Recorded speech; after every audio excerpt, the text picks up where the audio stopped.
All right. What's up, everybody? How you doing? Ooh, let me get my cool music. How you doing, everybody? Happy Saturday. I hope you all have a great plan for today. It's the weekend, and the weather is so fantastic this morning right here from the city of Austin, Texas. Yeah, it's my pleasure to have you guys chilling with me. How on a day now, my Niger people, and of course, all our real fam across the world. How are you guys doing in Canada, United States, London, and of course, Motherland Africa? Welcome back. Welcome back. All right, this is one of our old segments. I used to I used to do this segment way back, and it's called the Smart Money Show. Ah, if you're ready, I'm so ready, yo. So, what we're gonna talk about on on this episode, we're gonna talk about the trending video in which this fantastic boy in Nigeria, his name is Peller. In case you don't know him, his name is Peller. Is one of the amazing talents we have in Nigeria. This boy literally created something out of nothing. And lately, the boy has been getting a lot of backlash. Yeah, he's been receiving a lot of backlash. And the backlash is coming from a job interview he did. Yeah, according to what I gathered, Pella published an advert where he said he want to hire a videographer, and he's going to pay the videographer 500,000 naira. 500,000 naira, if we have to go by current exchange rate, that should be about $320. So Pella says he's going to pay 500,000 naira, and as part of the job requirement, the cameraman must have master's degree. And they all gathered. Yeah, they gathered, and Pella got there. He interviewed them in his usual Pella style. Dude was kind of cracking jokes and do his thing. Then nobody was there when he did that. Good morning, my Abby. How you doing? Good morning from United States. Good afternoon in the UK, Mama. You're welcome, my sister. So Bella interviewed them, and then he edited um, all the interview into a shot, and he posted it. And Nigerians have been reacting to that massively. Why some people are cussing him out, some people attack government, a lot of stuff was going on. But frankly speaking, I watched the video, and what I saw, to be frank, was different. And that's when I decided, okay, maybe I have to do one of those segments I call the Smart Money Show. So I'm gonna speak to you guys, especially Nigerian youths, and if you are a brother, a sister, a mom, I think you may want to share this with your younger folks. It will help them. All right. Okay. So what really happened? Let me start by playing a video that was making the rounds on social media. First, let's start with the reactions. Yeah, let's start with the reactions to Pella. And I'm gonna head to TikTok. You know, TikTok is where you have all these people. Let me go to TikTok and show you what's up. All right. Hello, ladies and gentlemen. Accuracy keeper. My name is Peller. So, as for all of you that is jobless, that don't get any job, me, I need a cameraman. Listen to me. Now, all of you is a job, you know, your job don't do now. It remain to your hand. Listen to me. I'll be paying deposit 500,000 a month. Please, on Friday is the screening. Just text me. I will give you address where you will come on Friday. I need just 20 people. Out of the 20 people, maybe we'll choose 2 people. Maybe 500,000 a month. Please, if you are coming, bring your master card, certificates, master. Your master, you have to bring it, because if na bank job you want go now, they're gonna pay you 60,000 per salary. You go dey carry master, you go dey waka like way for street. Bro, me, I need you. 500,000, I'll bring your master. No, I say 500,000. Now me go dey pay you 500,000. Yes, bring your master, bring your certificates on Friday. See, text me now or comment somebody that you know you need this. Please don't hesitate to share to your friend that need this. I need you. Fella need it, and I am in charge of you. Woman or a man, anyone, woman or a man, I will prefer woman, so that if you carry my money go out quick, Peter, I will catch. So that was the advert. He shared the advert on his platform, and what followed next was the interview. Let me show you. I'm gonna show you. First thing, the first person to react after the interview was Jadronita. Is it Jadronita? What do they call that girl that used to do AI videos, and then later she teamed up with Peller? I think it's Jadronita. Jarvis. Okay. Jarvis in short. That's what they used to call her. So here is what Jarvis said after the backlash. Yes, we have found opportunity to strike him down. Olori Buruku. He's whining people. He actually doesn't need anybody. He has a lot of people around him that he needs to help him. How you He's just looking for people's trouble. So witches and wizards, calm down, okay? Chillax. There you cannot see him. He was just testing you, and you failed woefully. As I was saying, yes, we have found opportunity to strike him down. Olori Buruku. He's whining people. He actually doesn't need anybody. He has a lot of people around him that is willing to help him. Thanks for showing up. So witches and wizards, calm down, okay? All right. Chillax. So that was Jarvis. Jarvis said, "Hey, Olori Buruku, you guys should stop dragging Peller. Peller don't need anybody. He was just messing with you people." I think this even provoked Nigerians more. I think these guard Nigerians feel like, I bet my woman will. Me o blame me. If not Nigerian government, wait is no day. You gather graduate, you are now calling them Olori Buruku. Anyway, let's continue with some reaction here. Person wey no go school, e dey employ graduates. Person wey dey talk say e no sabi speak good English, say na illiterate, e dey employ graduates.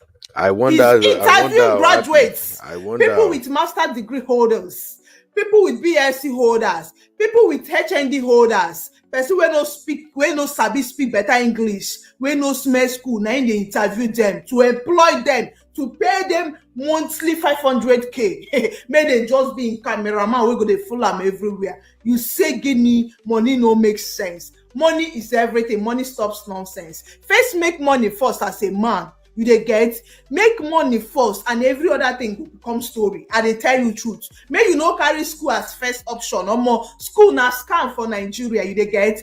Don't take school as your first option as a man. Money should be your first priority. First, make that money first. Then take school as a second option. Like you can go for a part-time program. You get? It go better for you. You kuku no na kuku leave school for girls. You get? Even girl wey get brain, e dey carry handwork, business support the school where they go. Because these days, now person wey get money, then they listen to no be your certificate. Please like the video. Thank you. They don't count. Nobody they see you with that. Hit the like, please. You know wetin school be. Dangote no know wetin school be. Share you get. Peller they employ graduates. 2 likes. to pay the person 500k monthly. Hey God, this thing shock me. Just they do me for brain like this. Like, hey. What's up? Go back. Don't do that. Go back. Why are you rushing? Yes. Sorry. Sit down, don't worry. I'm joking. What's your name? Justice. Justice for Mobile. Come on, no, they do that to you. Are you Justice? Yeah. You are the one everybody have been finding. Please, guys, What's hit like, Okay, please. I don't know. No, Thank no you. comments. Hit like, please. I am Justice. I will change your name to Defined. You are now defined from today. Yeah, this guy will be defined. You are not Justice for years. You don't be Justice. People that only wear this glass, what's happening? Is there a problem? Eye problem. Yeah. How will you be owning my lights? You have to own lights for me. Do you know that? Yeah, I know. I just see You can do that. Yes. You have beats. Yeah. BBS. I just now start to come out. Eh? I said, I just now start to come out. It started coming out now. Justice. So let me see your certificates and other things. No time. When you say me, you say business. Put it on the table. You slap it on your phone. You think they will? Okay, you are afraid of boys that will steal it. Eh? No. Daddy's boys. Are you a daddy's boys? No. Mommy's. Let me see your CV. Your master degree, come. Let's see your master degree first. Now my Video, you come here for a business. You are not into video. Stand up. No. Guys. Oh my God.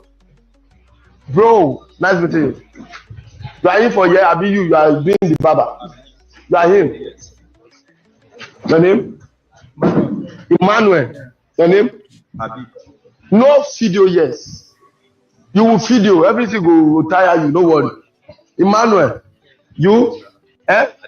Is this how you want to be a camera? You are not sharp. Oh. Don't worry. Adimola. Tamilari. You find your hey, fine boy, you have been discovered. Omotolani danger. You. Ikechi. Which kind of name is that? I will also call you behind the camera. I will be sweating. Your name? Bisola. You? Shegun Johnson. You? Tamilari. Adams. You guys get beer. On a who pass me. On a go injure me. I don't go feel misbehave. Guys, I'm afraid of these doodles. Do you know the meaning of doodles? Dudes, they are collecting ones to employ you. You have failed. Maybe this one you go sit down. Yes, this is what I'm talking about. I said doodles, you are caught. No, yeah. You want to pay yourself. Don't play with me. Your name? Ipukonlua. Eh? Ipukonlua. And you? Justice. Okay, and you? Come on for there now. You will leave there next time. So, guys, these are the unemployees. They are all their guys. They are all their fees. They are HIV. They are everything. Wait, this is your master degree. Only 30 riba now. I'm giving just 2 people. So you'll be coming on that share now. You guys will be on the appropriate slide, please. Video, you come here for a business. You are not into video. Stand up. No. Guys. Oh my God. Bro, nice meeting you. You are in for here. I mean, you are doing the barber. You are him. Your name? Emmanuel. Your name? No video, yes. You will video. Everything will tire you. Don't worry. Emmanuel, you? Eh? Is this how you want to be a camera? You are not sharp. Oh. Don't worry. Adimola. Tamilari. You find your hey, fine boy, you have been discovered. Omotolani danger. You. Ikechi. Which kind of name is that? I will also call you behind the camera. I will be sweating. Your name? Bisola. You? Shegun Johnson. You? Tamilari. Adams. You guys get beer. On a who pass me. On a go injure me. I don't go feel misbehave. Guys, I'm afraid of these doodles. No, you don't. Do you know the meaning of doodles? Dudes, you are collecting words to employ you. You are failed. Maybe this one just go sit down. Yes, this is what I'm talking about. No, I said doodles, you are caught. No, You want to pay yourself. Don't play with me. You want to pay yourself? Ipokolua. And you? Justice. Okay, and you? Come on for there now. You will leave there next time. So, guys, these are the unemployed. You want to pay yourself? They hold their guys. They hold their CFIs, their HIV, their everything. Wait, this is your master degree. I'm giving just master 2 people. degree. So you'll be coming on that share now. You guys will be on the appropriate slide, please. Okay. We'll come here for a business. All right. Stand up. So that was the video. Let's see what other reactions people are giving. Listen. So as for all of you that is jobless, I don't get any job. Me, now all of you is a job, you know, your job not day now. Me, I'll be paying deposit 500,000 a month. 500k monthly. But the way he said it is what is getting people mad. Peller said these photographers must be masters older. Me, I need you. 500,000, I'll bring your master. No. Not HND, not OND, not BSc, but master's degree older. Bring your master, bring your certificates on Friday. He gave his reasons. Because if na bank job, you want to go now, they're going to pay you 60,000 per salary. You go to carry master, you go to work out with for 6. Yes, if it was a bank job, you'll be getting paid lesser. And Nigerian youths will rush this bank job. However, Peller is offering $500,000 for a photographer. Several people are getting worked up because they think Peller is an uneducated fellow and is disrespecting the Nigerian graduate. If you are coming, bring your master card, certificates, master. Your master, you have to bring it. But honestly, do you think Peller is being disrespectful? Let me know in the comment section. I first make video with this my page. I make una understand say my Peller need a qualify. As in, you know, camera work well. You sabi do camera. Yes, I want to come and make a public announcement. God no episode 2 is. I need. All right. You've heard the reaction right there. Now, what is the problem? What is the problem? Why are people so worked up about this job offer that Peller advertised? So I'm going to go right now into one fantastic write-up I came across on social media. In fact, let me make the screen bigger so you all can see what I want to address. So this post shows up on Facebook. And here is what it says. Thank you, everybody. Thank you for watching. Please hit the like. I saw just 2 likes so far. You can do me a favor. There are just like 12 people watching right now. Please hit the like.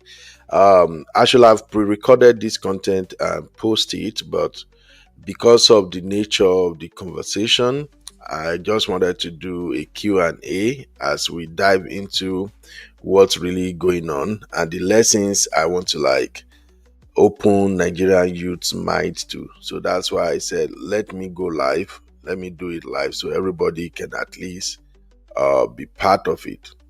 So this Facebook user goes by Dr. Wazini Dauda. This is the PhD holder reaction to all this Peller drama. So Dr. Wazini Dauda said, TikTok mockery of scholars. The bigger picture behind the laughs by Wazini Dauda, Panam, PhD. Okay, respectfully, this person should know what he's talking about. So Dr. Wazini said, Habib Amzad, born 10th May 2005, known professionally as Peller. This is not written to condemn you, but to clarify what your viral moment truly revealed. You offered a 500,000 naira camera job and said applicants must have a master's degree. They showed up. You filmed them. Then you edited the footage and turned their presence into performance. The internet laughed. You trended. But the joke did not expose the scholars. It exposed a cultural sickness and perhaps a quiet insecurity masked as confidence. You didn't need scholars for a job. You needed them for content. You used the dignity of their degrees to lift the illusion of your own relevance. But success that depends on someone else's shame is not success. It is insecurity with a spotlight. You filmed scholars who wanted work using tools invented by people who once sat through lectures, took exams, earned degrees, and chose to build. The platform that made you trend, TikTok, was founded by Zhang Jimmy, a Chinese software engineer who graduated from Nakai University in 2005 with a degree in software engineering. The algorithms that gave you views were built by developers trained in C++, machine learning, and data architecture. The camera you heard was designed by engineers who studied optics and system integration. The monetization you enjoy is powered by business models drafted by analysts with deep backgrounds in economics, policy, and communication system. You mock the scholar, but you own your visibility to the very minds you mocked. To the scholars who stood in line that day, you did not lose. You came with courage. You came to work. You came in faith.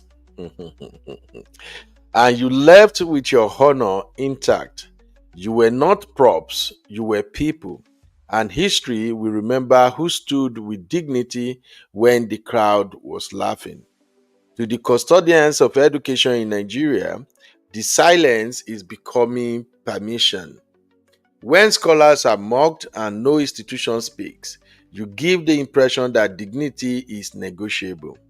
Education cannot be a national pillar on paper and a national punchline in practice. If universities will not defend those who trained, who will? What you tolerate today is what your students will believe tomorrow.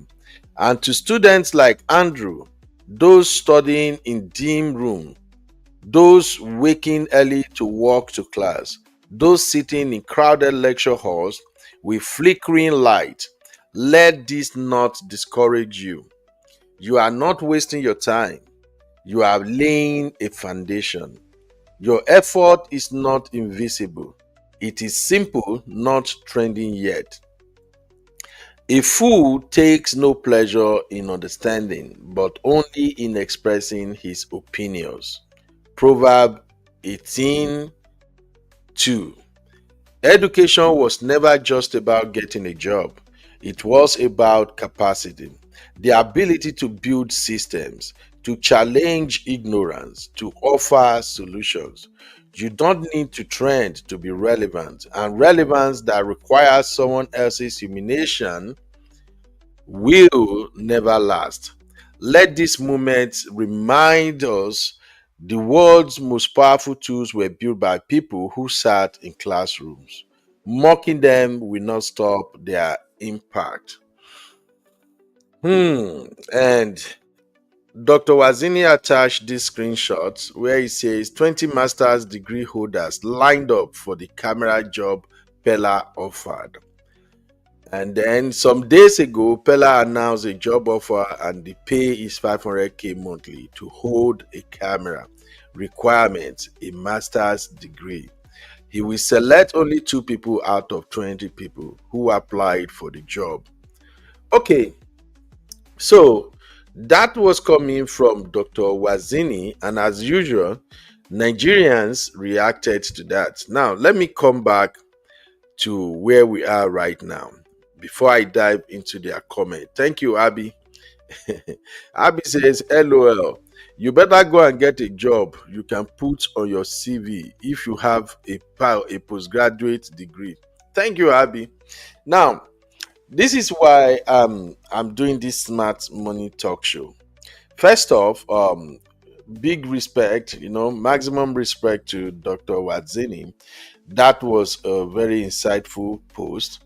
I agree with everything the doctor said, except that I think the doctor truly don't understand who is Peller and what Peller stands for. His criticism of Peller, I don't agree with it. And that is why I'm doing this show titled Peller versus Nigerian Graduate. Don't overprice your skill. Peller is not supposed to be criticized for whatever happened there. The system is to be criticized. The system is what failed the graduate. It's not Peller. It's not Peller. Let us correct that misconception.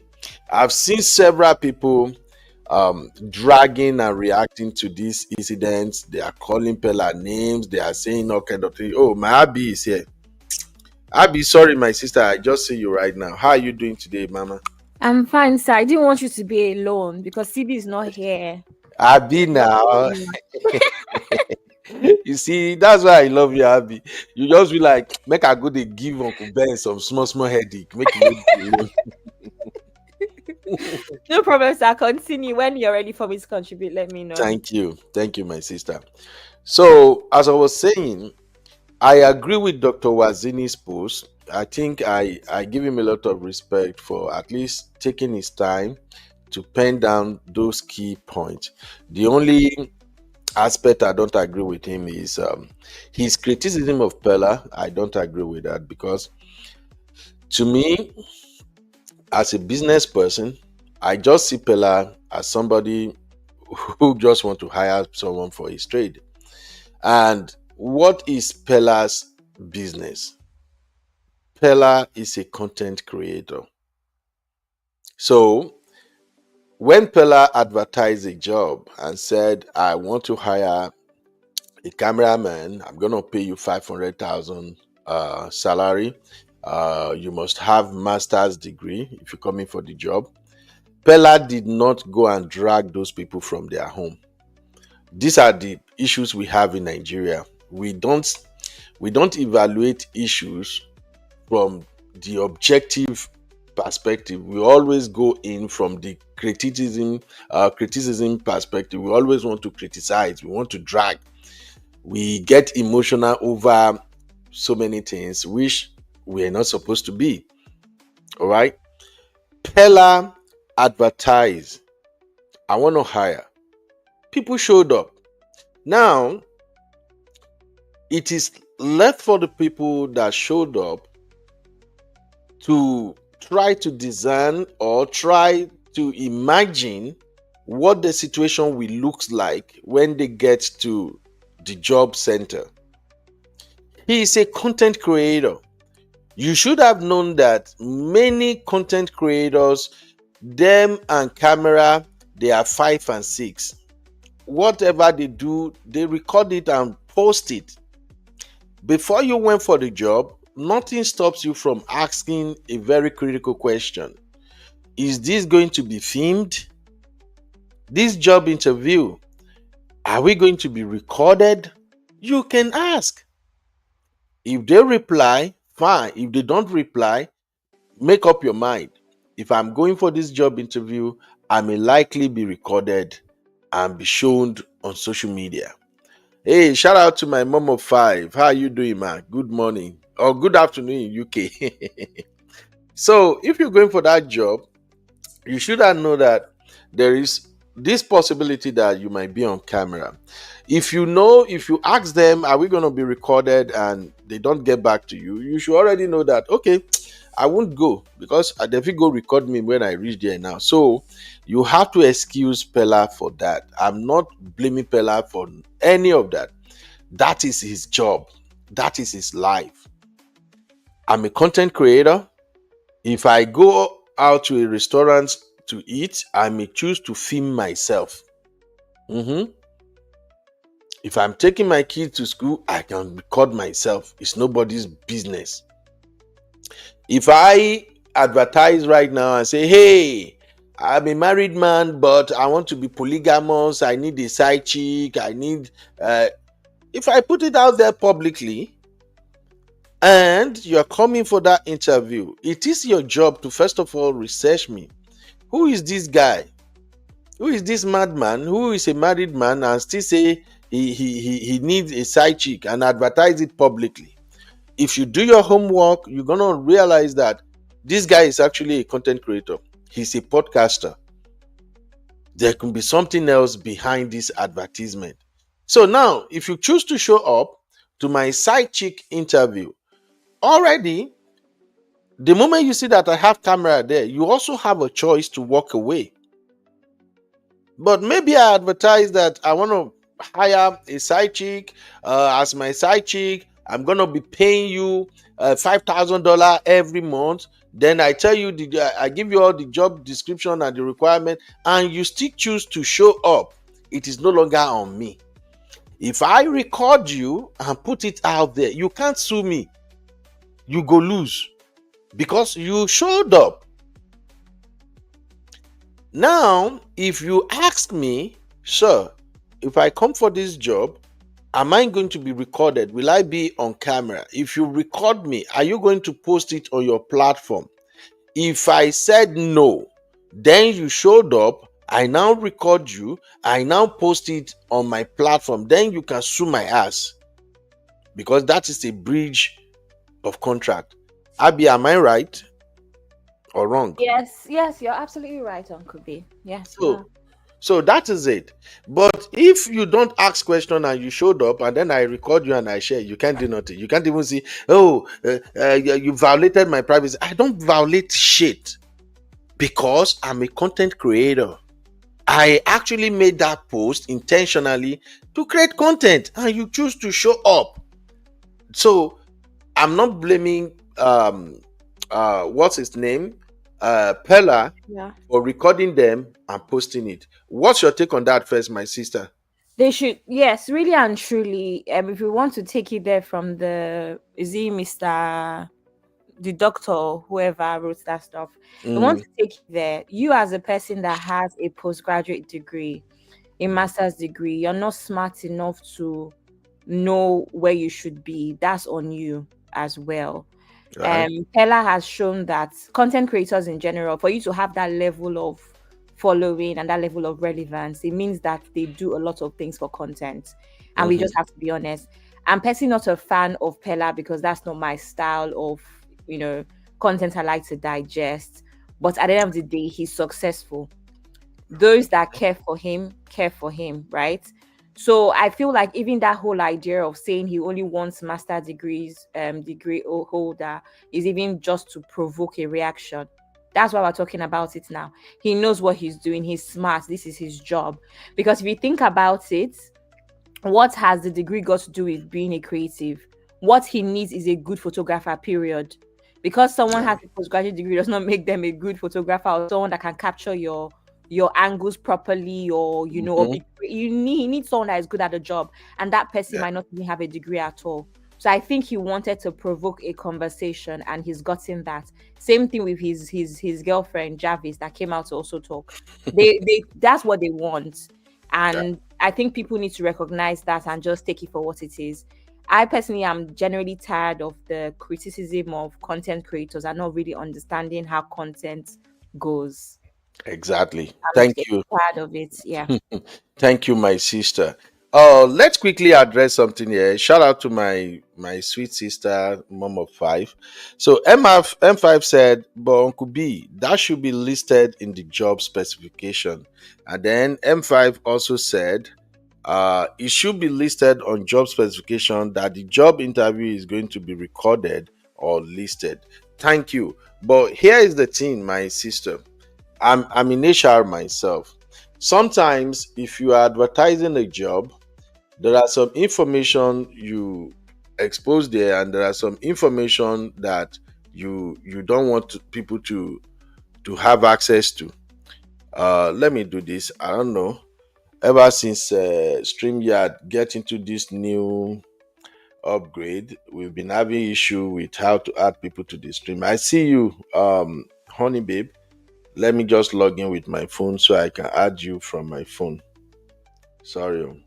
So now let me answer my M5 like this. Maybe it will make sense. So M5. Okay.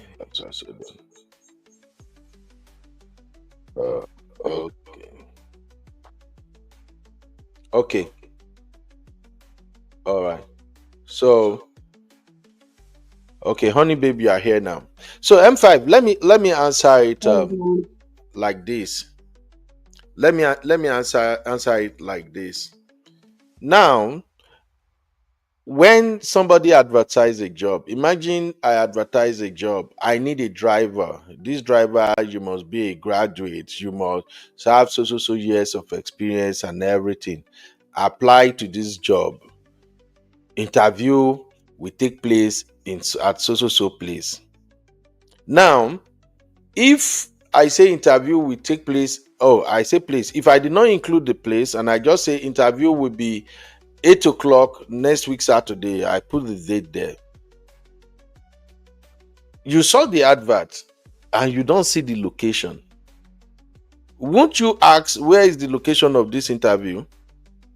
Abby and Honey Babe, it's over to you if you want to help me add. So let me help you explain that better. So okay. You see how she said it should be listed on the job. Continue. Let me take my charger. Continue, please. Okay. She said it should be listed on the job specification that the job interview is going to be recorded or not. I understand that. But it's almost like going to an interview as, let's say, as a nurse, for instance. They don't have to tell me what I'm going to do. If they say to me that I'm writing an exam, that's fine. But if they say they need certain, practical examples, I can't say that I can't show that while at the interview. I think that in a sense, it applies to that when you're going for an interview with a content creator like Peller. That's why I said that you're asking for master degree holders. They should be smart enough to know that Peller might not be the kind of content creator they want to be affiliated with. Like, no disrespect at all.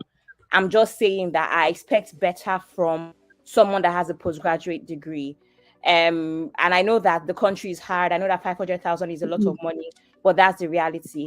I'm an analyst myself, and a basic interview is meant to be run. And if they now say to me that they want me to showcase some sort of skill with programming languages, I can't say that I have a problem with that. So I don't really think that it is a necessity for there to be this specification on how the interview would go. The only thing that is required is what the job entails. I don't think I've ever seen any job that has been advertised and they've told you how the interview would run, except there are examinations that are to be taken place while there. Yeah, thank you. Can I interject there, because maybe it's a different location, because in the UK, the location will be added to the job spec, and what would normally happen is that, for instance, if it's a case where there's going to be a panel, you will be told there's going to be a panel.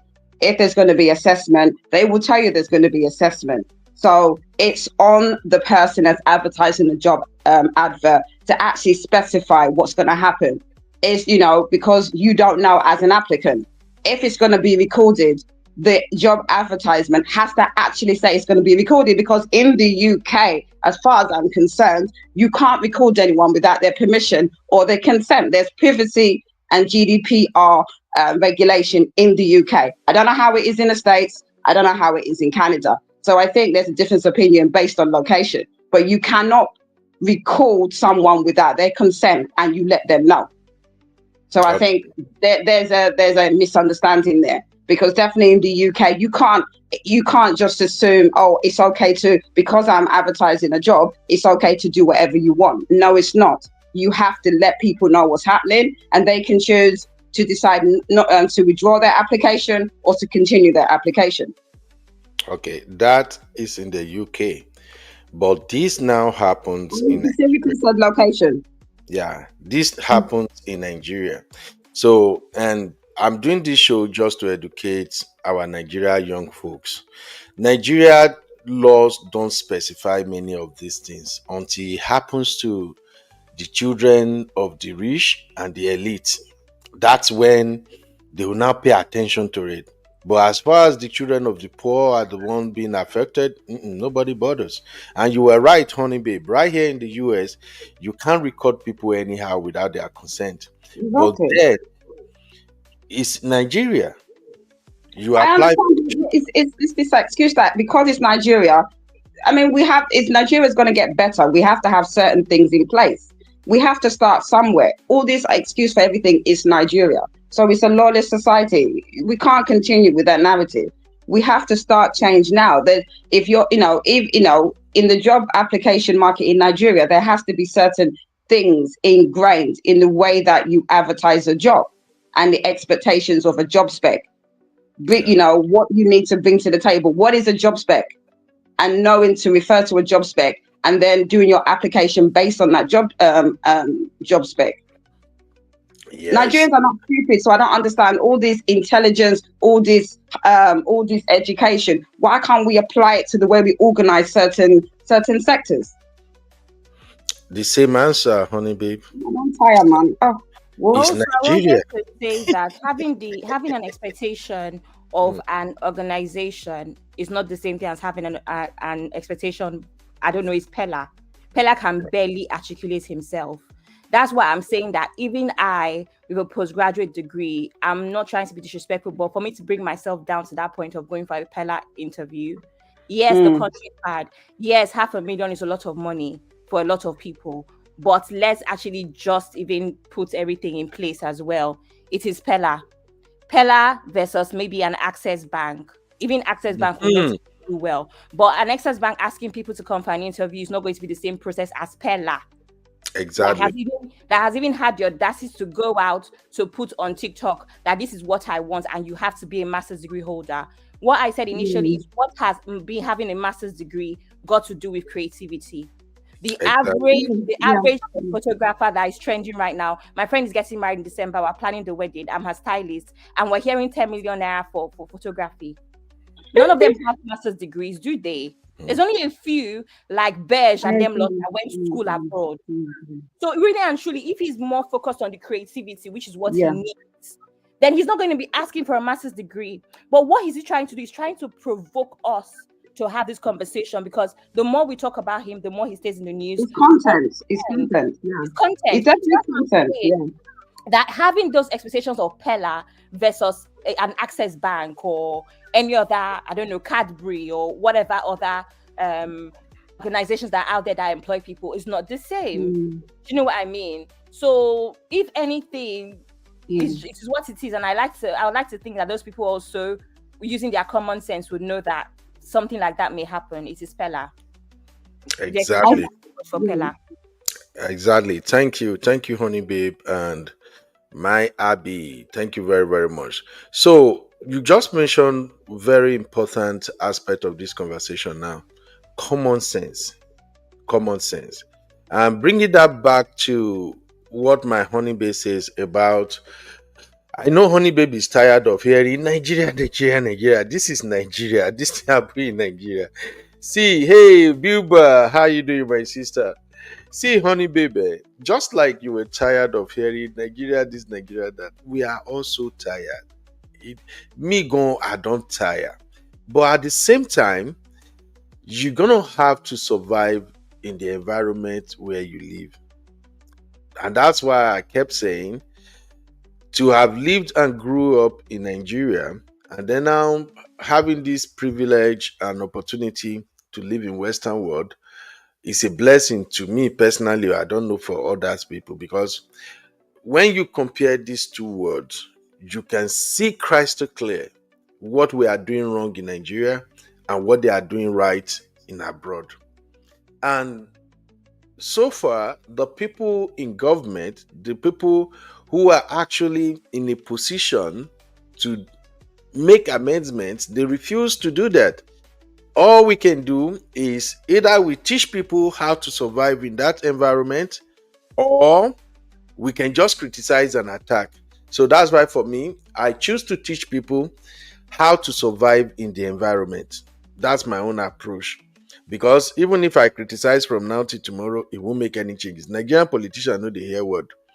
Even the civil servants, even in corporation, people you hire, the moment you hire them, they are not going to do the job you hire them to do. Only few people will stay professional. So that's why for me, I choose to teach people how do you survive in this type of environment. So in the case of this Peller's interview, one, those who applied for that job, when you got there, you read the environment and you see that this guy is coming, he already have camera all over the place showing.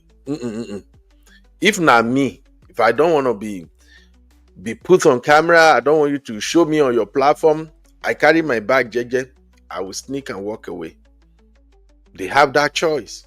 Now, coming to the job interview itself and the application and everything, Peller even do them a favor self. Peller said, I need 20 people to apply for the job. We are going to hire maybe 2 of them. If Peller have not said I need 20 people, and if Peller have not said you must have master's degree, you will be shocked that more than 1,000 people might show up for that job. If you really know how things are in Nigeria right now, Abby, do you agree or disagree with me on that? Okay, Abby is here now. Yeah. If Peller have not said you must have master's degree, I just need 20 people, that place will have been crowded. Over 1,000 applicants will show up. And because it's a technical skill, maybe 200 people might show up for a job that has opening for just 2 people. So we have bigger problem in Nigeria. And that is, by the way. Now, coming to the advertisement again, Peller said, I'm going to pay 500,000 naira. Maybe it's monthly, maybe for a year, I don't know, but I'm suspecting he probably says he's going to pay 500K. It's monthly. Okay, monthly, good. Now, what is your skill level when you want to apply for this type of job? Somebody said he's going to pay 500,000 naira a month. Presently in Nigeria, the people earn up to 500,000 naira a month. You must either be a professor or you must be top executive in maybe a bank or an organization. I really don't know their present salary structure, but I know you got to be up there to earn 500K a month. I know people who have PhD and they are working in university, they get paid around 400K, 500K. If they increase them, maybe Tinubu just increase them now. It used to be terrible. But here we are, a content creator is offering to pay 500,000 naira a month. The question you should ask yourself if you're going to apply for this job is, am I qualified for this job? 2, what this job actually entails. Because in Nigeria, if you are not a professor, you are not an MBA holder, even with master's degree, I doubt if you can't work in the civil service with master's degree and you get paid 500K a month. Abi, they don't pay them up to that amount now. We know the salary structure in Nigeria is terrible. So that 500K, that's what I'm saying, that I can excuse them for wanting the job regardless of the underlying insults that have come with the job. But 500K is a lot of money for the average Nigerian, even with a master's degree. Salary. Exactly. So as a young man, you got to be careful. When you see the price tag and you know that this is way, way beyond my skill level, should I apply? I'm not blaming you for applying. Go try your luck. In Nigeria, everything runs with luck. In Nigeria, Everything is God will do it, Allah mashi. But ask yourself, am I qualified? Do I really have the skills? Can I meet the requirement? And what I heard Peller said is, oh, you are gonna be the cameraman just like this guy. You will be recording me everywhere I go. That means you are more or less like his personal PA. You are like his mobile phone. I'm going anywhere. Oh yeah, take camera, they follow me. Which means most times you won't even have life of your own. Oh, I don't know if you watched the whole interview, Abby and Honey Babe. That's the impression I'm getting from the job description. No, I didn't watch the interview at all. I just saw clips here and there. Because like I said in the beginning, I don't like his content. But yes, if you're going to be someone's personal photographer, I have actually I've worked in magazine, I've worked in media.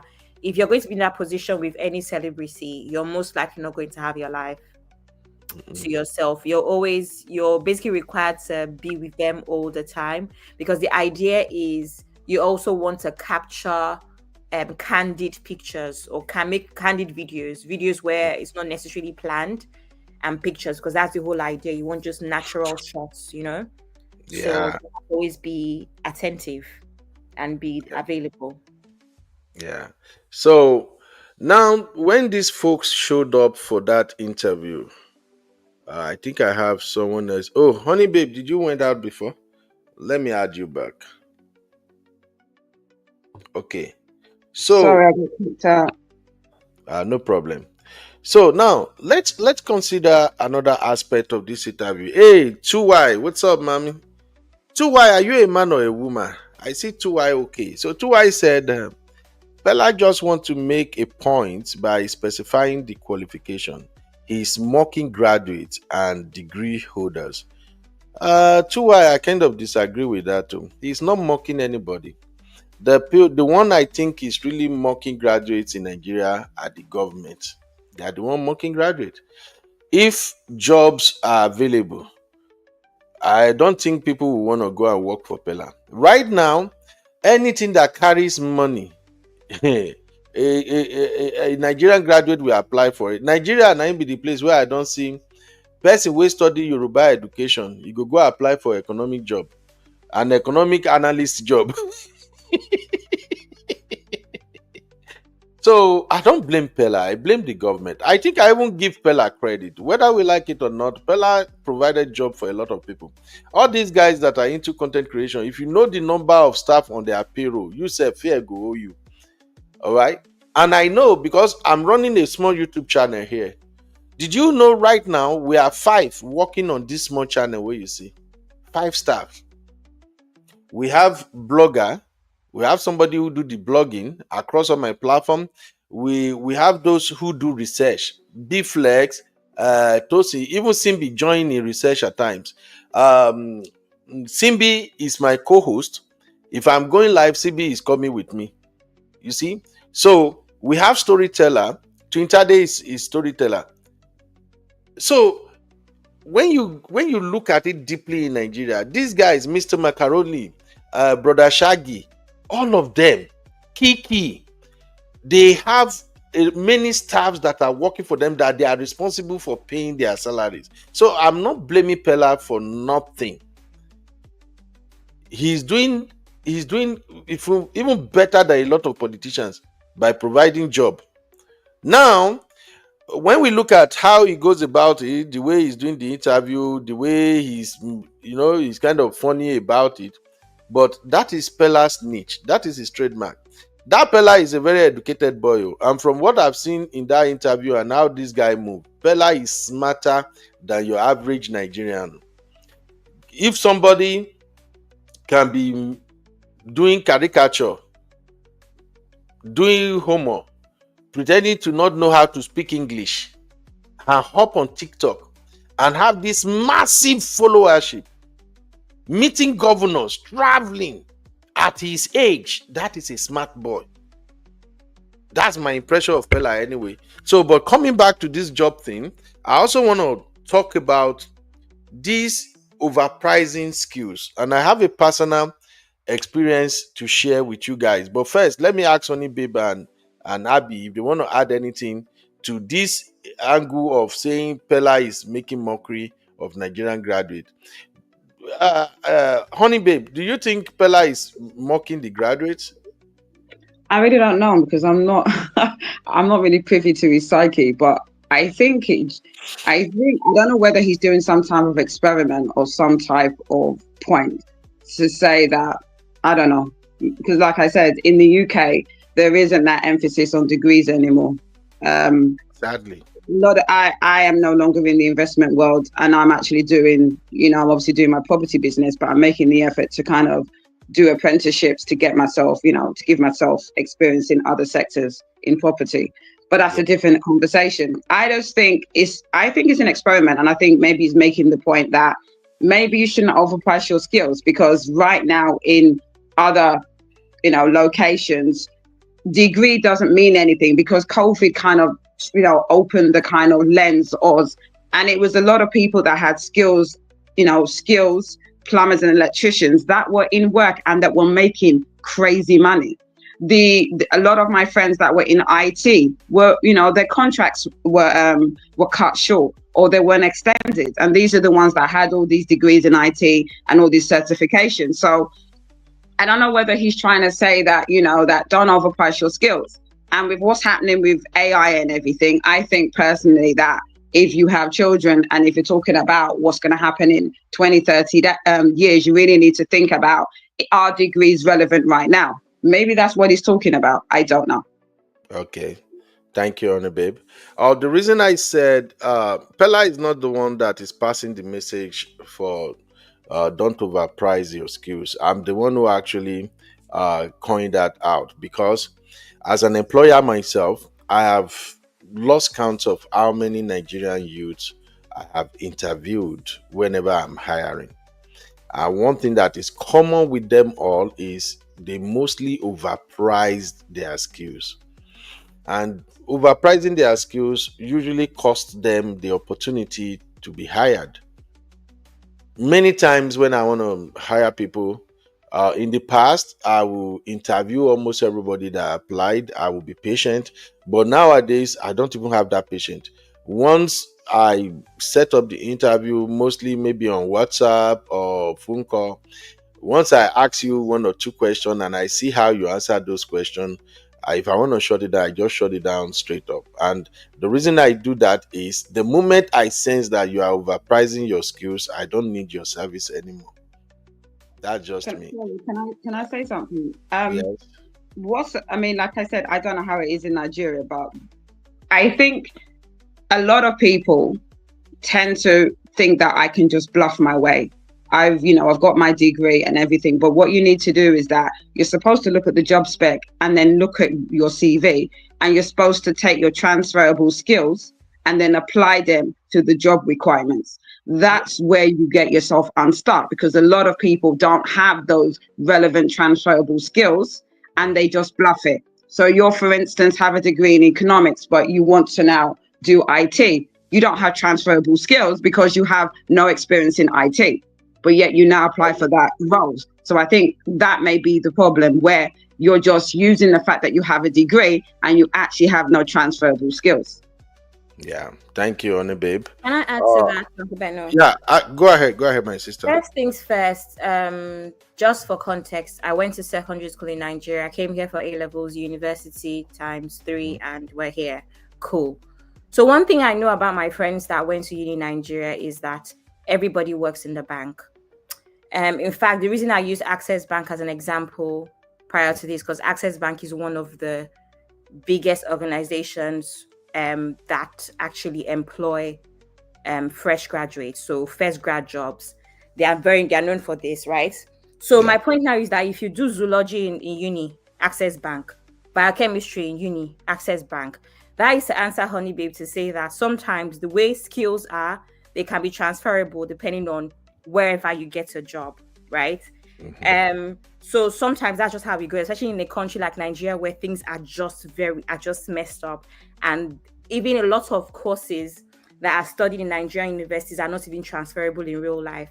Because why would a Nigerian go and study? Why is there any Nigerian university that is offering zoology, for instance, when you know that that's not something that we need in a society like that? That's Exactly. what happens in Nigeria. But somebody will go and apply for law, and then they won't get into law, and then they'll give them some next nonsense, not nonsense, but a degree that just exists but cannot be used in that society. Uncle Beno, am I lying? That's what happens. You see, You're 100% correct. Nigerians, do you know that the next is someone has finished doing biochemistry and in university, microbiology, and they're ending up in Access Bank. From where to where? So that's the first problem, which is why I agree with Uncle Beno that it's not even a Peller problem, it's a system problem. Yeah. Now, to answer the question about if Peller has, talked down on postgraduates or not, I just see it as he wanted to provoke a conversation, and because that's what he does, and then we're here now. However, like I said, at some point, common sense might have to apply. At some point, your pride might have to be put in place as well, where it's just like, why am I going there? However, it is Nigeria. 500K is a lot of money. So there's too many issues here. So yeah. You're right, Abby. Thank you very much for that. So now, before we round up, let's just dive into this issue of overpricing your skills, and hopefully this can help some Nigerian youth. But B-Flex also give a view here. B-Flex said, I give Peller credit for rising from a broken and failed system to making a name for himself. If he says he wants a master's holder, then I believe he has the reason for wanting that. He can be condescending, I agree, but if you want to take the job, you should be prepared to take the veiled insults also. Absolutely. Now, how do I come up with this idea that Nigerian youths, especially Nigerian graduates, they are overpricing their skills? Please hear me out. I'm going to talk about technical skills now. Sometimes Nigerian youths, even as graduates, they don't even know the level they belong when it comes to skills. And some of them just know that, okay, if you are freshly out of school, and I want to start my career, I'm in the entry level. My skill level is entry level skill, which is fresh graduates or early career professionals.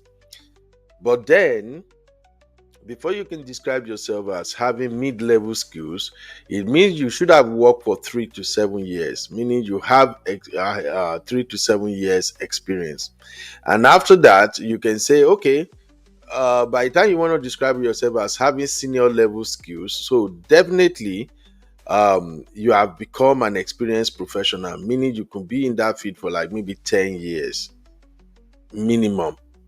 Or you work as managers or at a top level, supervisory level, and then you can become executive and things like that. That when, if you want to describe yourself as, okay, I have an executive level skills, meaning you are either a director, a CEO, or some leaders in one way or the other. So as a young Nigerian, career-wise, you should know what level you belong. So when you are applying for a job, then you know if this job is above your pay grade or if it is within you and you want to like compete for it. Now, if we come to competency or expertise, in the case of this Peller scenario now, this is a job that strictly has to do with your skills and your expertise. And shout out to my Abby again. That's what Abby is pointing out here. This type of job does not require master's degree holder. In HR, if we want to advertise a job, I want to reduce the number of applicants. There are certain elements we will include in the advertisement. It's more or less the purpose of adding that is to restrict the number of people that will apply, not that we necessarily need it. In this job of be my camera and all that, honestly speaking, Peller don't even need a university graduate for that. I don't know if you agree with me, Honey Babe or Abby. This be my cameraman. He just Yes, needs a creative that knows the job. It doesn't that's come all. with a degree. What are No, you using to do? no, sorry. Even You if don't you even. even if you have masters in photography, it does Mhm. not mean that you're good at photography. Exactly. So what you should Yeah, be checking yeah. is how well you know how to use a camera, angles, all of these things. I don't know if you've ever worked with photographers that the pictures don't turn out terribly. They cannot Mhm. direct you. They cannot, they can't do any color grading, nothing. That's what you should be looking out for. Yeah, You know, because they know the theory. They know when you you know obviously you do degree in photography, you know the theory of photography, but you may not exactly. have the inherent talent. Do you Thank Exactly. understand you. the experience? Yeah, I It's think like I get what me you're now. saying. Yeah, It's like me now. I yeah. have a styling consultancy business. I didn't study fashion in uni. It's just something that has come Mm. naturally to me, and I've done courses here and there. But that's not my degree. So sometimes Yeah, there's talent. Sometimes you back it up with courses. I know a lot of photographers that have yeah. gone on to even this guy. I'm sure everyone knows who Beji is. He's one of the biggest photographers out of Nigeria. He's gone on to even Yeah, I've have heard of them. do courses. So eventually, when you make your money, you can go to and do courses all over the world. But generally, sometimes Mm. this thing just comes from a place of I have an eye for good things and I'm naturally talented or I enjoy this thing. And then you take it from there. Yeah. It's not about a Thank degree. you. Yeah, I was going to say that, for instance, I have a degree in economics. I was in investment banking. Right now, I'm doing property. I'm trying to get into the whole social media. I'm now going to, with Uncle Beno's help, gonna start learning about AI and learning about how to do this whole social media. I have a degree, but I don't have the experience to do all this whole social media and using Canva, using all these things. Yet I have a degree, so it's about learning, educating yourself, and then plus having the experience. I'm very much in, I know it's a location thing, but I know that when you come from university, what we encourage a lot of our young people is to do volunteer work, so that what you don't have experience in, you volunteer in that sector. So I know it's unique to the UK, but what a lot of people do when they're 16, 17 or after uni is do a lot of volunteer work. They now use that unpaid work. I know it doesn't work in Nigeria, but they use that volunteer work and it's on their CV. And then that's something that's a plus when they now apply for that job in that sector. Yeah. Yes, honey babe, to also add to you about this volunteering thing. Yes, it doesn't work in Nigeria, but I'm going to tell you that I don't know if you Oh, know. sorry, my sister. You guys should continue. Let me warm my coffee. Okay, sir. This is a coffee I don't show. know. So Okay, sir. Honey babe, Sense is that. like junior YX, right?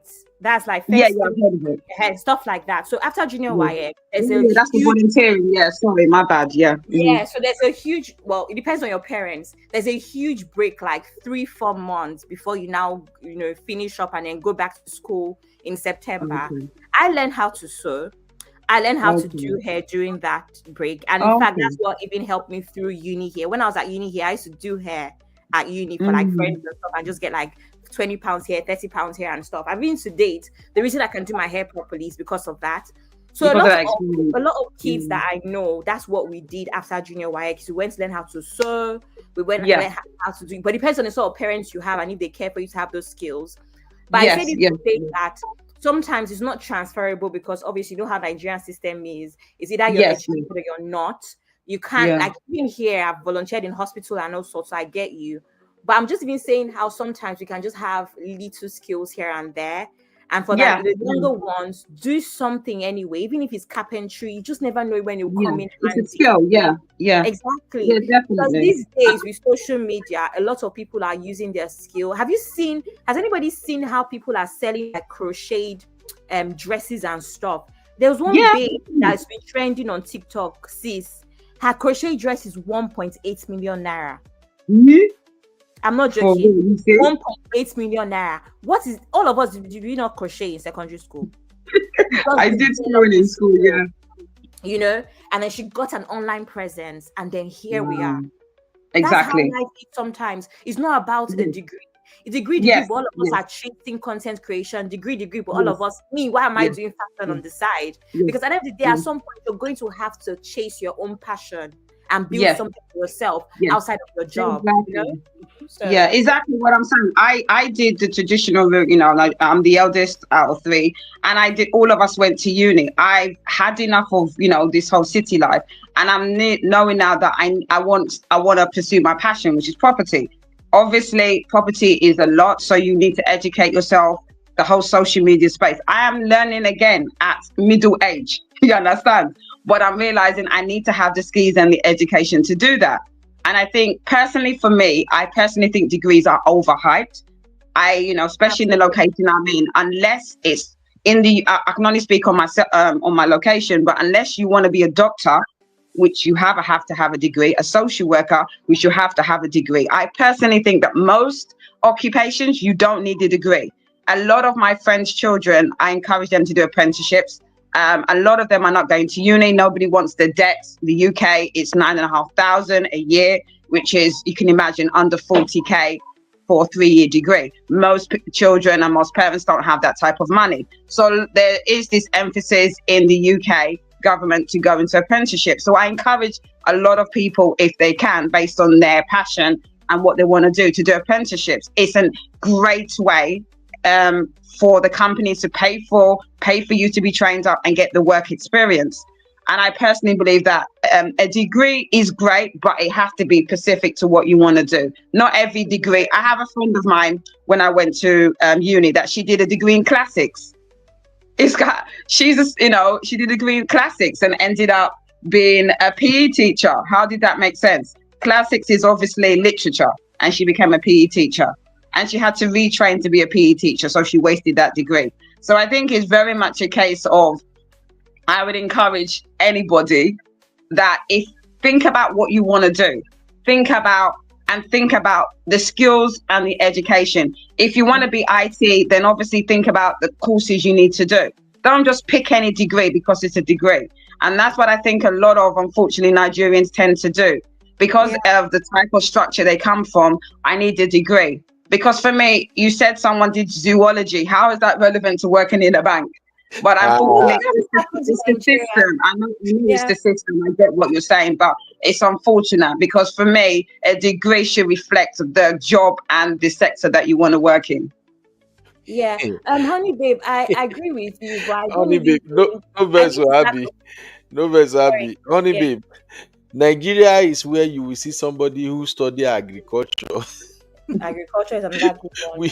We be the head of financial institution. It don't make sense to me. I know that everyone's like, Annie babe, sure, you're not in that. I get it, but obviously I have to ask these questions. Please educate me. I don't understand. Honey babe, let me explain my own situation as someone who's had experience from both countries, right? So when I was in Nigeria, I feel like, so my mom was a lawyer, my dad is an engineer, my dad was in the Air Force, and at the time, I don't feel like I got any advice. We don't get advice in Nigeria. So all I was looking at the people that I was looking up to. So I have 2 aunties, they're twins and they're doctors. I love them so dearly. They are women that I looked up to my whole life. And that's how I decided I wanted to be a doctor, just because I looked up to them. So I ended up chasing that, went to science class. My A-levels were also in maths, chemistry, biology. I was prepped to go to uni here. Right? Do you know that I applied? I got into University of Surrey. And at the end of the day, after 6 weeks, I went to cry to guidance and counseling. I can't do this.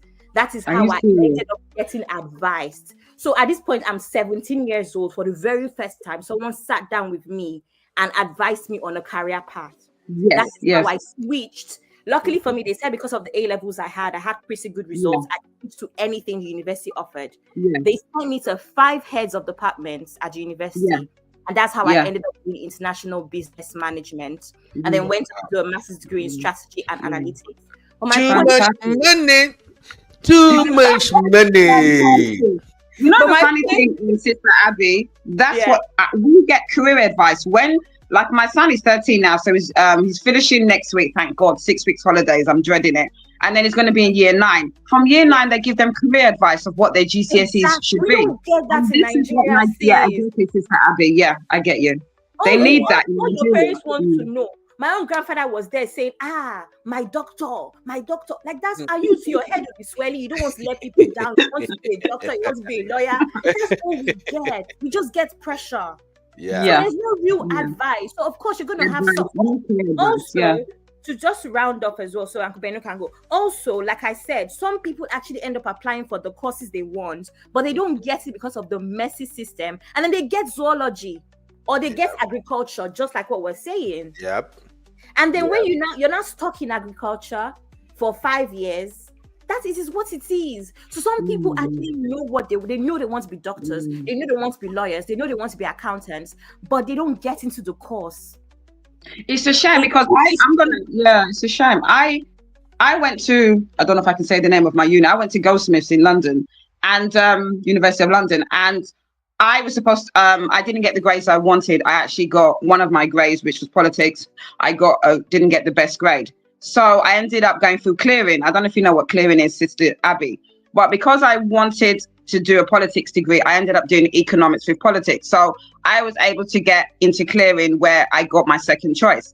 I got career advice that, okay, if you can't get your first choice, then do economics with politics. So I think it comes back to, I know in the UK, we get a lot of career advice that, okay, even if you don't get this grade, either resit the A-levels again, or go through clearing and do this course, which is the advice that I got. Unfortunately, I'm getting the impression you don't get that advice in Nigeria, and you end up doing something irrelevant to what you initially wanted to do, which is a bit of a shame. You, honey babes, who is giving you advice? Is it the teacher that is frustrated, that has not been paid her salary? Or oh wow! Because the reason why Uncle Beno said is a system issue, because there's so many reasons why even the teachers are not satisfied. The teachers are not going to go overboard. There are very few teachers that all of us had that went overboard for us. So who is advising people? Do we have a functioning? We barely had a functioning guidance and counseling department in most of our schools. Even I went to a private school, in a popular private school in Nigeria, and even all of these facilities were not available with all of those millions of naira that parents pay a year. Now imagine the rundown government schools. Imagine the rundown government schools. So there's just not enough. How many teachers can even speak well? How many teachers are even very well qualified to even be teachers in the first place? It's the same thing we're speaking about, even with this situation as well, with Mohbad and the nurses and all. So there's all sorts of issues in Nigeria. That's why fundamentally it is a system problem, regardless. It is. I agree with that. It's a shame, really, because for me, one of the reason why I went on to, like I said, uni, because I wasn't the greatest at maths. It was my secondary school teacher that inspired me, because I struggled with maths, and if it wasn't for her, I wouldn't have got to uni. So I will always thank her. And I say that it should be a case where your teacher is your role model. That's the teacher that really inspires you to do better, because obviously you spend most of your time out of the home in school. I had great teachers. I know it's not everyone's experience, but definitely my maths teacher was the one that inspired me to go to uni, even though I struggled with maths. So it's a bit of a shame. Thank you, honey babe. You see, these are inspiring conversations I think youths need to hear. Thank you, Abby and honey babe. I was just quiet. Just want you guys to tell them, because sometimes you need to know people's journey in order for you to determine how you are going to navigate yours. I do counsel a lot of young people in Nigeria. I mentor a lot of young people, and my program is usually like ridiculous, because you just feel like, what is this Egbon saying? What kind of advice is this? And sometimes when you move further, that's when you realize that, this boss is saying the truth too. Then they will come back. I'll give you an example right now, because of the Nigeria situation. That is why I said anything I'm doing, my goal has been to teach young people in Nigeria how you can survive in the system. And the reason I choose to continuously do that is because I grew in the system too, and I survived and I made it. And I don't have anybody. I don't know any politician, no connection, nothing. And God was a very, very good God to me when I was in Nigeria, and he has continued to be a great God even now in the US. And surprisingly, what I discover is that the same approach I use in Nigeria, I applied that same approach right here in the US, and it still gave me the same result. So that's why I continue to preach it to young folks. So I will give you an example. I have a nephew right now. Oh, I love this boy so much because he doesn't even play with me. He call me daddy, daddy, daddy all the time. You won't even know that. Although he's my elder brother, his dad is same dad, same mom with me. All right. So, but daddy, daddy is what he calls me, and I took him under my wings. He's getting admission into university now, and some issues came up. He ideally wanted to study law. He always wanted law. But the last jam that they did, I don't know if you guys are aware of the mess that accompanied that jam. Yes, we are. Yes. Okay. So he was one of the people who that shit happens to. When he saw his result, immediately saw the result, he was calling me, sending messages, everything. So I saw it. I just kind of called him and say, guy, calm down, don't worry. Even me, I know say this is not your result because this boy is super, super brilliant. Oh my God. Very brilliant. Literature, all his grades are A, and maybe some B's. So he saw his jam result and said, this is not my result. I'm like, just calm down. Whatever they're going to do, retake it again. So when he retook it again, I don't know whatever jam did again. He did not meet the requirement for law degrees. Is it where they call this? Hey, now, he did not meet the requirement to study law at Unilag. And which others could this boy choose self? So he was disturbed. I now ask him, what is your second choice? What field did you choose? He say communications, but I wanted law. So I now speak to him and say, listen, my brother, this advice I want to give to you, this is the same advice I'll be giving to people.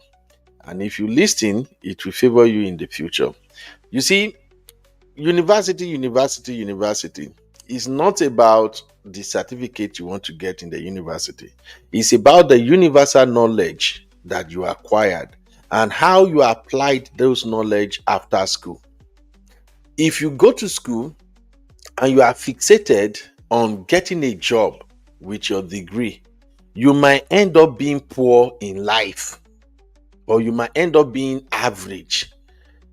But if your goal is to become a successful man who was never ever struggling with money, then listen, communication, to me, if you ask me right now, communication, a degree in communication will give you more money than law.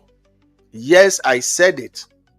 If you know what you're doing, if you have communication skills, you mastered it, it means you have unlimited opportunity ahead of you, because we are moving into a digital space. And with degree in communication, you can branch out to anything. You can do anything.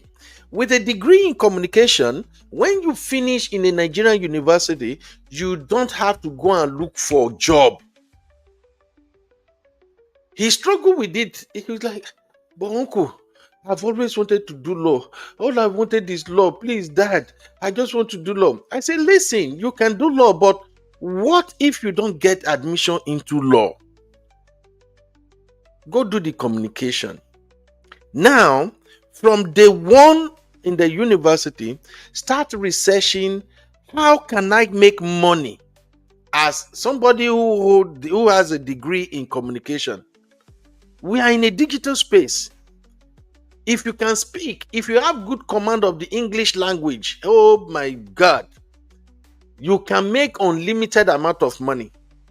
You can be an author, you can be a podcaster, you can be anything based on the fact that you have good command of the English language. It means you have the key to unlock opportunity across the globe. People will always hear you when you speak.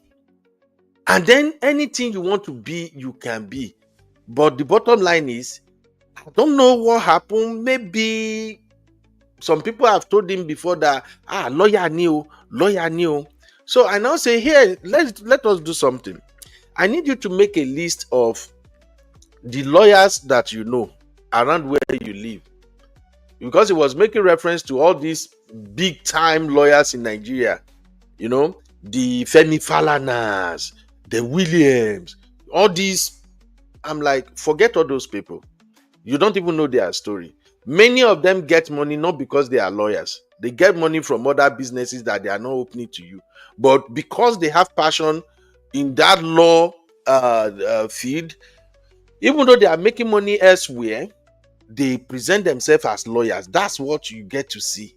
So I said, go make a list, compile a list of all the lawyers that you know around where you live and tell me how much money they are making. If you have the privilege to talk to them, ask them, when did you graduated from school? What have you been doing? You will be shocked that we have thousands of lawyers in Nigeria that their life is miserable right now. I'm sorry to any lawyer when they watch this. So it's not because the law degree is not lucrative. It's because many of them just pass through school. They acquire all the law knowledge, but they don't know how to apply it in order to make money. Whatever you are doing in this world, the end result is money. If you are a girl, and I support girls, study. If you feel go be professor, go on. But as a man, the bottom line at the end of the day is, do you have money? Do you have money? Can you afford the lifestyle that you wanted? Because as a man, you have loads that you are carrying. When you get to a certain age, you're going to be married, you're going to have children. You will be responsible for your wife, you will be responsible for your children. You will even, as an African, as a Nigerian, you will be responsible for your extended families. So you will now see that the bottom line at the end of the day is, do you have money or you don't? Nobody care about English. I know many people in Nigeria that they are speaking fire. Go to vendors, those people that sell newspaper, go to their stand in the money. Guy people, when they come blow grammar, you go shake. I know a lot of graduates. I know a lot of professors. I know a lot of lecturers, engineers, people that study petrochemical engineering and many. They are struggling because they live in a society like Nigeria. When you see them, you can almost say, who is this one? Why? Because there is no money. And yet, we know a lot of people who study Yoruba, people who study Greek science, people who study English education. But when you see the money where they command, the houses they built, when you see their children, the school their children attended, you dare not say, actually, he's not even an engineer. Who give an F? Let me ask you this right now. Except for Abby and Honey Babe, which I think maybe they might research it. If you are watching this right now, tell me, what degree does Dangote has? Where did Dangote study for university? How about Otedola? Which degree Otedola get? If you know their degree, if you know Google them, as we are speaking right now, put them for the chat. Me that I'm speaking to you, if I want to know what Dangote study at the university, I have to go and Google it. I don't know what he study, but the entire world recognizes Dangote. And Dangote hires the people that you are modeling yourself after. Oh, engineer new. Engineers are working for Dangote. What stops you from bringing another Dangote? At the end of the day, what matters when you are going to the university is, do you acquire universal knowledge, or you are just restricted to what you study alone? I've shared my own testimony with you guys a couple of times. When I went to the university, my goal was to go and study accountancy. Oh, I want to be an accountant so bad, because I believe that they count money. I believe for Nigeria, if you be accountant, you go thief money. I wanted to become an accountant. I did everything, but I ended up studying HR. Spent 4 years studying HR, not until one of my professors said something one day and asked us, Professor Ayantuji, he said, do you even know what this field is all about? Do you know what you are here to learn? And we were like, oh, we want to learn how to conduct interview, hire people, manage people, train them. We also want to learn how to manage staff and everything. The professor say, you are all fools. You are here to learn how to use people. It doesn't click, but I just hold on to it. until after I've graduated and then I started hustling, then I now realized that whatever you want to become in this world, if you want to be successful, you want to be rich, you must know how to use people. When I say use people, not in the negative, but how to use people in the positive sense of it. How to get people to work together so that you can achieve the same goal. Can you create synergy among 10, 20, 50 team members? That is what all HR is all about. HR is not about, oh, I'm hiring, I'm firing. No. If what you went to the university to study is, okay, I'm a HR manager, I'm going to be interviewing people, I will hire them, then you will be a failure in life. But when you know, okay, I need a cameraman, what kind of cameraman do I have to hire? Do I have to hire somebody who can just turn up the camera, just press record? Or should I hire somebody who can get perfect shot, perfect angles? What else can this person do? What skill is this person bringing to this job that I'm hiring him for? If I'm hiring this cameraman and we want to shoot a skit, is this cameraman also knowledgeable in the area of storytelling through camera? Because these are the things that people often overlook. So the moment I realized that my first degree is in how to use people to achieve positive goals, then I'm like, oh, Lord Jesus, thank you. I've got it. And I've been applying it since, and it works all the time. If you are watching this channel, if you are in this channel, what you are seeing right here is the product of my HR skills that I acquired in school. You know why? I know how to hire people and get them to work. That is, I know how to use people positively. I told you, whenever I'm coming live here, sometimes I don't prepare no skill. If I turn my camera here now, you will not see one single paper here. I don't write anything down anytime I'm going live. All I do is I go to our backstage and I'll simply tell my team members, hey guys, I think I want to talk on this so thing. Can you guys find so information for me? And then I need somebody to summarize it. Okay, B-Flex is here. B-Flex can testify. I do that all the time. So when they gather all the material, somebody will summarize it. So when I summarize it, I just look at, okay, what's going to be my talking point? If I'm talking on this point, which video am I going to use? Or what material am I going to display to people? Once within 10, 15 minutes, I don't put them together. Boom, I'm here talking. So forget my long monologue. But what I'm trying to tell you is this. It's not how far, but how well. It's not the degree that you possess. It's what can you do with the degree. If you end up graduating from a university and you are not hired, can you create a job? Can you make money from that skill that you have if you are not working for an organization? That is what matters. So I told my nephew, bro, go and study this communication. You will thank me later. I've seen your talent. I've seen your potential. But he so much want to study law. So he said, hey, uncle, I spoke to some lawyers and they told me, law is good. I just have to do, uncle, please, I just want to do. I said, fine, it's your choice. Go and do the law. But I just have to advise you.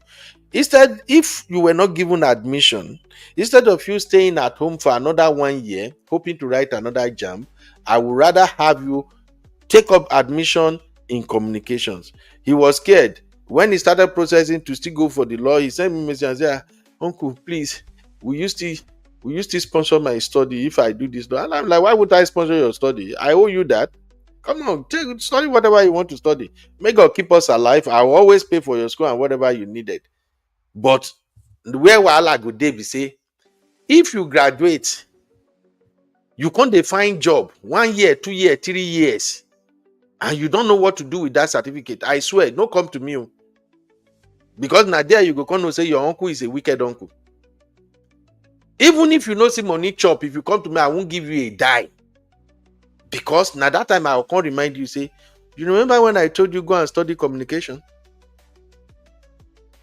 So I pray He's going to finish his law. He will be successful in Jesus' name. But I just add that to tell you that if you are watching this right now, maybe the reason you are poor is because you did not really look into what you study to figure out, how do I make money with this degree if I am not hired? And in a place like Nigeria, Nigeria is not a place where you go and study a course that there is no job that is looking to hire you even before you get out of school. When I see poor man pikin wey go dey study petrochemical engineering, I dey laugh at times for Nigeria. Don't get me wrong. When you graduate, you go see job, but na by luck and by connection. Because all these people, all these senators, all these people wey get linked to politicians and people in control of Nigeria, their children are studying that same field, that same course where you go study, their children dey there. And to make it worse, their children, they study abroad. So by the time their children finish, those petrochemical engineering companies, those oil companies and everything you think of, if they have slots to hire 100 staff, now the children of your elite, now then they go hire first. I'm not saying they will not hire you, but it will take the grace of God and fasting and prayer before they hire you. It is what it is. So instead of studying petrochemical engineering, why don't you study marketing? Why don't you study something that has to do with digital skills? That when you finish, if they don't hire you, you go create job, you go hire other people. Why don't you study something that allows you to be flexible? Something that will give you time to do something else. That is how you make money. People ask me all the time, Ben, how did you have this time to go live every day? Because I always plan everything out. When I went to nursing because nursing pays well. It pays good money. With nursing, you are secured. You will never lack money. Your bills will be paid. Your children will be taken care of. Your wife will be okay. But nursing will not make you rich. You cannot be a millionaire by being a nurse. The only way you can be rich as a nurse is when you go into entrepreneurship. Can you go into supply? Can you start a staffing agency? What else can you do with your nursing degree? That is how you become rich. When I went into nursing because I know as a nurse, if I work my regular 8 to 5 shift, if I do my regular 8 hours a day, the salary is enough to give us the life we want to live. I am not after, I want to ride Lamborghini or everything. All I'm after for me is, can we eat good food? Can we drive good car? Can the children wear good clothes? If we need anything, can we see money to take care of it without borrowing? I've told people here one time when I was doing Smart Money Show, as you see me like this, I don't get credit card. In America, they beg you with credit. I don't have one single credit card I don't get. Even for my small businesses, bank that they put their leg for my neck. Oh, Ben, we prepared this card. It's just $40,000. It's a business credit card. You can just have it where you need. I just tell them, I'm sorry, I don't think I want it. Yet, as a businessman, I'm supposed to have it. But because it's a loan, the moment they give it to me, I will be paying APR. And I just feel like, when you give me this card of $40,000, and maybe the APR is around $4,000, and I really don't need it, but every year I must cough out $4,000 because you give me the credit card. No, you see that $4,000, it go pay my black taxes. So I'm just sharing this for you to know that it is not about the field of study. It's about what can you do with that degree. At the end of the day, as a man, your account balance is what matters. As for women, if a woman wants to study to any level, support her to get there. But you as a man, it's not about that stupid degree where you dey carry up and down. It's about moolah. It's about how much money do you have? What do you want? So, if you like, I want to be a doctor. You haven't seen a poor doctor, Abby? I want to be petrochemical engineer. Check Nigeria. There are many people walking around with petrochemical engineering certificates, and they are as poor as church rats. It's all about connection.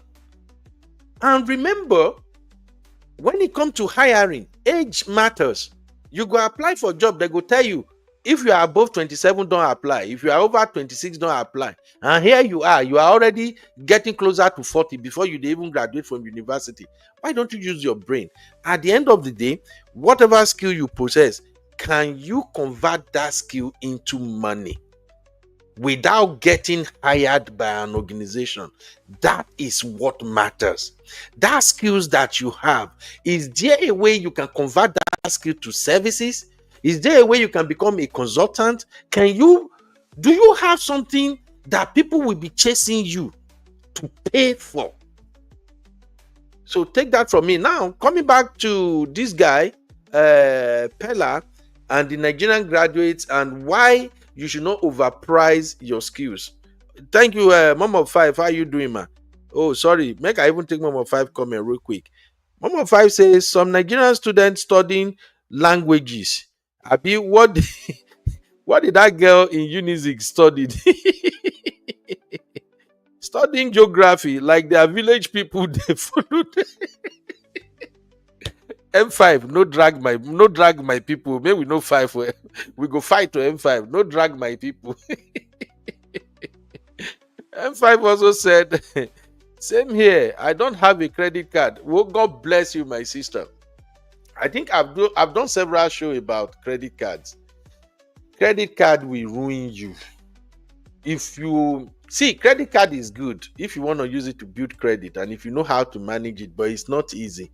If you are using credit card anyhow, it will ruin you. They follow you everywhere you go. So if you know you don't know how to manage credit card, I might still do that show again about how to manage credit card, when to use it or when not to use it, and if you even need it in the first place.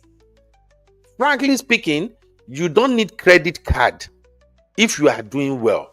What pushes people to own credit card is when they are spending more than they can provide for. When they put their hands in things that drain them financially and now they need help, that's when they opt for credit card. Credit card will ruin you. Credit cards are designed to help you build credit yourself. It's not designed to help you solve your problem.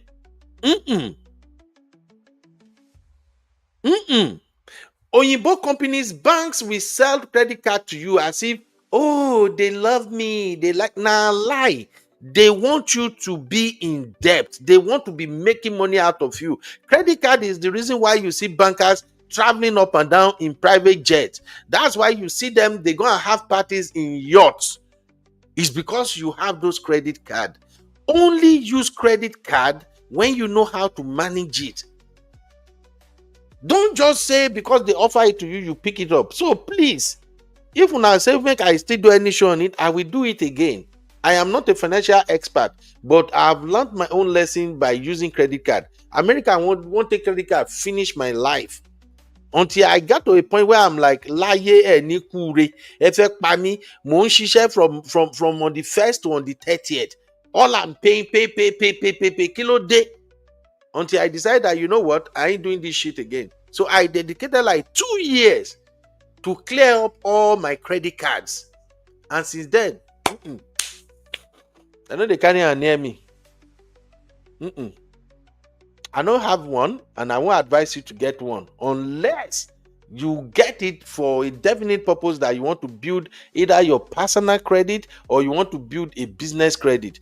Don't get it because you are drowning financially or because you just say, hey, you know what, I can just swipe it here. No, you go swipe and so you go swipe yourself into debt. So thank you, M5, for not doing that. M5 also said, you enter like this, you will never come out of it. No APR na APR will be cocoa. Honestly speaking, a lot of people use credit card, they don't even know how APR hurt them. So we can do another show on that, but I just wanted to let you know that, look, in this life, you need strategy. Now, finally, talking about overpricing your skills, let me share with you an experience I had recently, and maybe it can help you guys.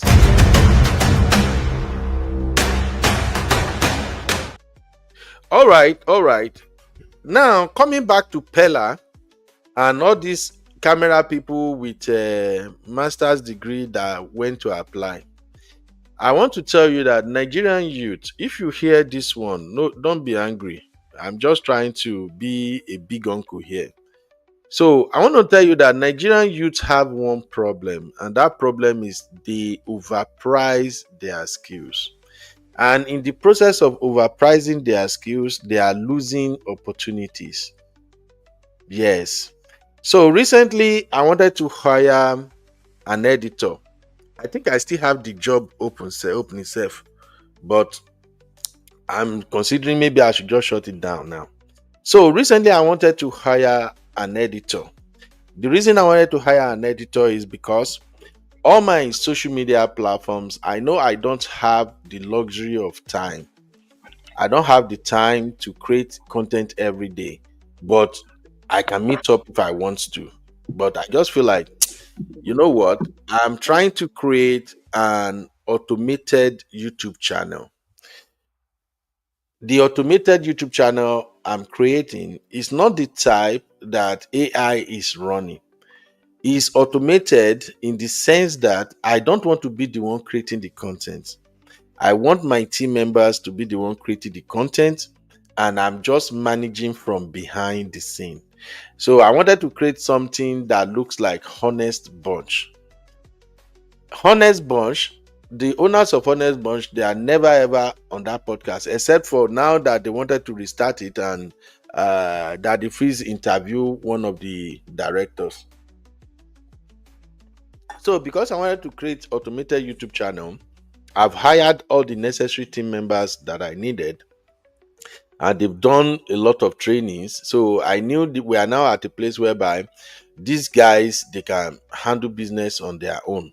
As for me, I can be coming live maybe 2 or 3 times a week, but at the same time, my other YouTube channel, all of them will be functioning. So I wanted to hire a video editor.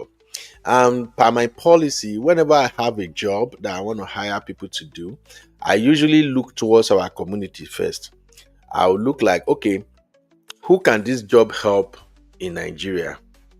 Because if I hire this person and I'm paying them salary, it goes a long way. At least I've been able to provide job for some people. So I put advert out there and said, I want to hire a video editor. And I stated categorically that this video editor is going to be on salary. I'm going to be paying this video editor 100,000 naira monthly. And then because in Nigeria, they don't have internet, it's always data, and those data no they last. So I'm also going to offer additional 20,000 naira for data monthly. Now, the 100,000 and the data thing is basic pay. Like, that is just your entry level with me. That is your starting pay. My platforms are still growing. Now, the more the platforms grows and the more money the platform generate, the higher your income would be. That was the strategy. So I share it to my freelancers group and to my staff, and then they push it out, and then people started applying for the job. So the people that push it out, they reach out to me. God bless all my team members and all the people that are working with me behind the scene. So they were asking me, Uncle Ben, should I give them your number so they can contact? I say no. Just ask them if they meet the requirements specified in the job description. If they know they meet the requirement and they are really ready and willing to accept the salary offer, then they can send to you guys some of the job they've done in the past. All I wanted to look at is if they really know what we are talking about. I want to check out their editor skills. Now, they started reaching out, and then when I see a couple of them, I've seen their work, and I'm like, okay, good. I like how some of these guys actually edit content. So I'm like, okay, let me speak to some of them. So far so good. Now the people that have been picked to be interviewed, as at the last count, I think they are close to 24. But to be honest with you, I only interview like about 4 of them, and I'm already fed up. I just feel like, you know what, Ben, let me figure out another way around this. Now I'm getting there. Why am I fed up?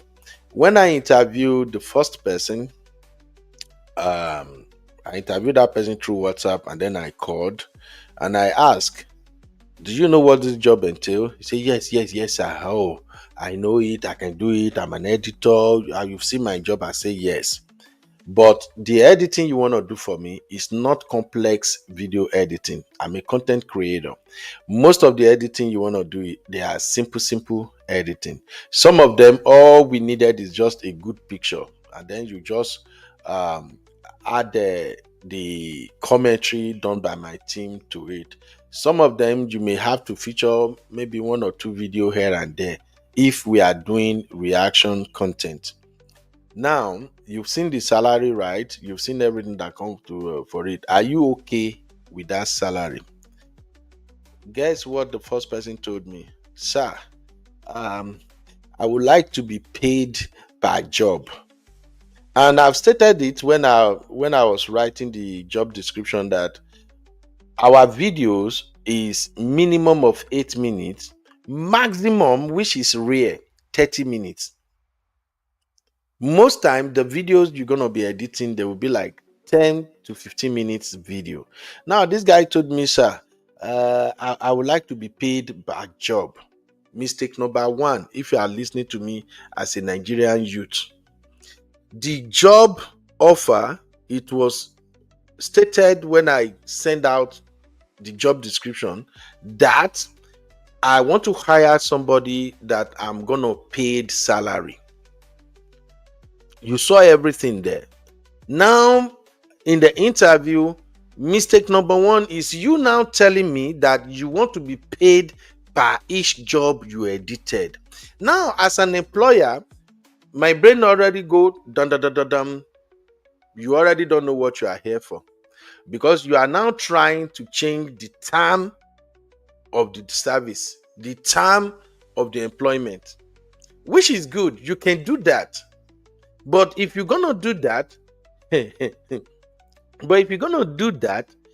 you have to be at top professional level. You need to have a company. In fact, you have to bring in so much.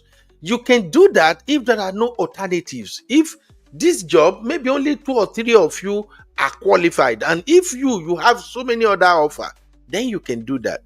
But I already told you what I'm gonna pay and how the remuneration and everything works. Now you tell me, sir, I would like to be paid by job. So the first person, I say, all right, thank you very much. I think we've come to the end of this interview. I will get back to you. And that was it. I interviewed the next person, the same process. The next person said the same thing again. Sir, I would like to be paid per interview, per job. I can't laugh. I discharged him. The next one, the same. Then the 4th one came. That one actually kind of showed that, oh, he's really serious about the job. So when we got to the pay discussion again, he said, sir, actually, I would like to be paid per job. Now, I'm already getting upset. But I now remember that, oh, you are an uncle. These boys, they are young fellows. If you don't tell them what they are doing wrong, they can't correct it, and they will continue to make the same mistake. So I now told the last one that, listen, this interview is over already. But because as an elderly person to you, let me explain something to you. Number 1, the questions I was expecting you to ask me, you are not asking those questions. From everything you said so far, what I can sense is you are after money. You are just concerned with the money. 2, because the person that probably told you about the job told you that I live in the US. Your brain is already telling you that, oh, wow, America is going to pay in dollars. You know?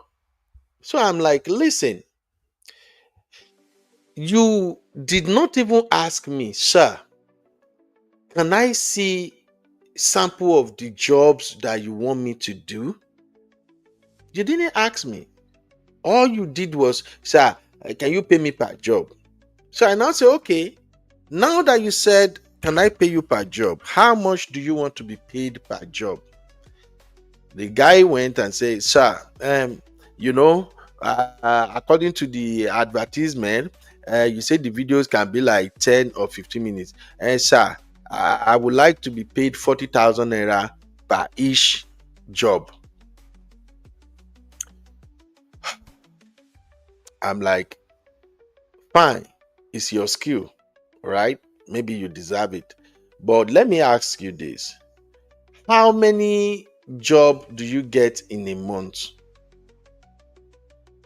And I say, hey, sir, the job did not really, is not frequent. Is not. I say, yes, I know. But from the way you speak, definitely you are getting a lot of job per month. So that's why you fix your price for 40,000 naira per 10 minutes video. So I just wanted to know, how many jobs do you get per month? Sir, it doesn't really come like that. Sometime maybe 6. Sometime, and I say, oh, you are getting 6 jobs per month. All right, so simple estimate. If you are getting 6 jobs per month, that means you are getting paid 40,000 naira per 10 minutes video, and you get 6 per month. So automatically you are getting paid 240,000 naira every month. The boy now laughs. Say, no, sir. 240k. I can't. Sir, this job don't come like that. I said, but that is the impression you are giving me. You said maximum in a month you get 6, and then sometimes. So I did a rough estimate, and I realized you're getting paid 240,000 naira a month. He said, no, sir. I said, okay. Now let me just be honest with you. I can't pay you per job.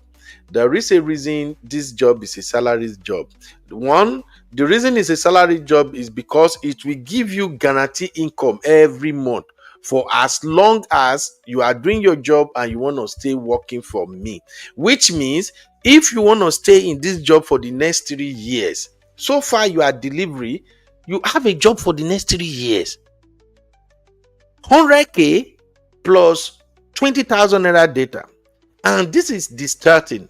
If you do a good job, everybody do their part, your salary may increase all the way to 400,000 a month, because it's content creation. Content creation is gold mine. Your salary maybe in 2 years, you might be making up to 1 million naira every month, because it is content creation. Owo buruku ni. But here you are telling me you want to be charging me per job. So I say, unfortunately, I don't think you are the right person for me. I'm so sorry. The boy has been reaching out to the lady, my sweet, beautiful sister that told him about the job. He has been texting me. I didn't reply, but he has been reaching out to the lady. Tell the bro, say I'm ready to work. I will do it for that price. Anything. But for me right now, I don't need you, because your focus is on money, not on the skill that you possess. I don't know if I'm making sense in this my analysis, but I'm going somewhere with it. Your focus is on the money. It's not about your skills first. It's not about, you were not even asking yourself, will I be able to meet this man's expectation? Will I be able to hold on to this job? Because I'm an employer. Even if I hire you, there's going to be at least 3 months of probation. Within that 3 months, if you are not delivering as expected, I will let you go and hire someone else. So you have so many things to worry about than money. And this is a mistake, a lot of mistake that a lot of Nigerian youths, they are making. 2, you don't even recognize the importance of having stable income. Let me tell you a secret. For somebody who is employed and you are being paid 100k every month, your payment is guaranteed. As a young boy or a young girl, your life have took a new direction automatically. 2, the job you were being hired for is a remote job.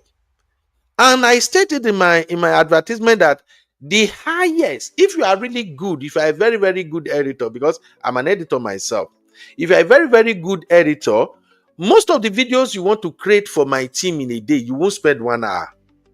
I swear. I do it all the time. So I know it's a very easy job. By 1 hour, you would have, even if we want create 3 content to publish in a day, 1 hour, you are done with the job. Highest 1.5 hours. Okay, maybe with rendering, the time where the content go take render out of your editor, maybe 2 hours top. But the actual time you are going to spend on the system, if you are a very good editor, it's just about 30 minutes. You're done, or maybe 40. So as a young people, with thinking about your skill level, you are not even looking at the job first to know that 100,000 naira in a month for a job that I will be spending maybe 1 to 2 hours a day, remote job. I know they pay transportation. I still have time to do so many things. You don't think about that. And you don't know that is like somebody dashing you money. And besides, the money is constant. That is, with the data fee, that is 120,000 naira every month.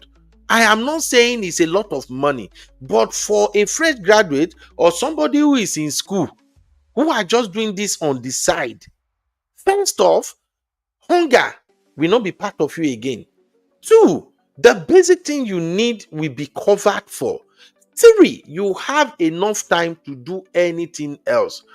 4, these guys did not focus on what is more important. When I put that job offer there, I was looking for an editor that would tell me, say, sir, even if you pay me less than 100K, I will take the job. But for the fact that you have 3 platforms, and I will be the one editing some of these videos, sir, can you please allow me to add my name at the end of each content to show that this video is edited by so. That was what I was expecting from anybody I'm going to give that opportunity. But they were not even looking into that. What is the relevance of that? I will talk about one guy now, and I believe many of you will know that guy. You know Mr. Macaroni, right? Did you know the guy that was shooting Mr. Macaroni content and editing it? Victor Adam. How many of you know Victor Adam? You know, Victor Adam was shooting content for Mr. Macaroni and many other folks. Oh, Abby, you know Victor Adam, right? Thank you. Yes, sir. Abby Now has his own platform and stuff. Yeah. God bless you, my sister. That is where I'm going exactly. Victor Adam was editing Mr. Macaroni clips. But here's the thing. For anybody who know anything about videography, you will know that it took a lot of shots before Mr. Macaroni and another content creator, they come up with that 20 minutes, 10 minutes clip that you see. Sometimes they shoot it a whole day, sometimes 2 days. And somebody will fix the whole thing together. So anytime I watch Mr. Macaroni content, I always feel like, God damn it. Whoever is the person that is editing this clip is a very, very good storyteller. Because in case you don't know, bringing this back to Teller and the people who Teller want to hire, if you claim to be a cameraman or an editor, if you just know how to press a couple of buttons and you edit, you are not a cameraman. Your skill level is still entry level. Before your skill level will get to a point where you can proudly say, oh yes, I did it, is when you can tell a story with camera. When you are recording people, you can tell a story with the angles, or you don't know you are telling story. If you look at me right now as I'm speaking right here, let me show you something real quick. The way I'm sitting right here now recording this, I'm telling a story with this camera. Forget what I'm saying. If you just look at my screen right now, I'm telling a story. You know how? If you look around me, my background, my setup, where I am, the camera angle and everything, is all part of the story. I can position my camera anywhere around the house and shoot it. You see what I'm saying? So before you can say, oh, I'm an expert, I'm good at this, I'm good at that, You should know how to tell a story. If you don't know how to tell a story, you are not a good cameraman or a good editor. So Victor Edem, at the end of every clip he shot for Mr. Macaroni, he will add his name, edited by Victor Edem. Many of us that are watching Mr. Macaroni, we actually know who is Victor Edem before we get to see his content. So that is what I was looking out for, because if you are working for me as my editor and you beg me, because it's my right, I can choose not to display your name, because I know what it means if I'm displaying your name. If I'm displaying your name at the end of every content you edited, I'm already advertising you to the rest of the world. There are thousands of content creators now abroad that they don't have time to edit their video. And if they are looking at my channel and they saw all the videos that I'm putting out there, then they will know that, oh, this guy that is editing this video for this Uncle Ben, how I wish this guy can work for me. You are working for me for 100,000. Now, when people come and say they need your service, you can actually charge those people 200,000 a month, 300,000 a month. And guess you what?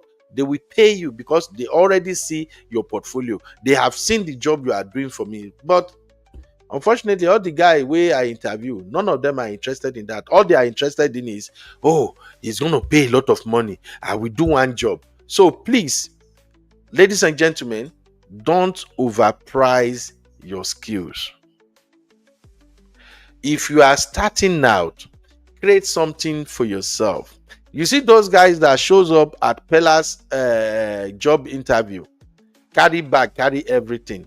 Many of them don't need to be there. If they really know what they are doing, they will be making more than that 500,000 naira Peller is going to pay them. Don't get me wrong, oh. It's a great job, perfect opportunity. They might also think that, oh, if I'm working for Peller, that will enable me to know more people. I'll be going places with Peller. Let me tell you one other secret. In Yoruba, there is this proverb, Ila kokingunjo nire, meaning person will plant crop. That okra, go grow past you. If you are working for a superstar, you can never ever beat that superstar. They will always overshadow you. So those guys that went for Peller's 500,000 naira job, if they truly deserve that 500,000, if their skill is truly worth 500,000 naira per month, they will have no need to apply for that job. I rest my case. Let me open the floor just to take Abby my honey babe steak, and then we will wrap it up. Abby, please, over to you, my sister. Uncle Beno, I don't know how much you know about the general space with creating, right? They're creating space in Nigeria, but they've lost the plot. It is actually an epidemic. And okay, so I'll give an example with myself. I think before I even get to this, I want to start with the whole university thing. I'm someone who's an advocate for university. I've spoken at the college that I went to before. And yes, I appreciate that in the country that I live in, there's options. But I advocate for university because, like you said at some point, in my opinion, university is way more than the degree. If you go to university properly and you let university go through you, it is way more than the degree. I personally also use it as an opportunity to network. I use it to today. I've seen so many ways where it was not just my degree I got out of university personally.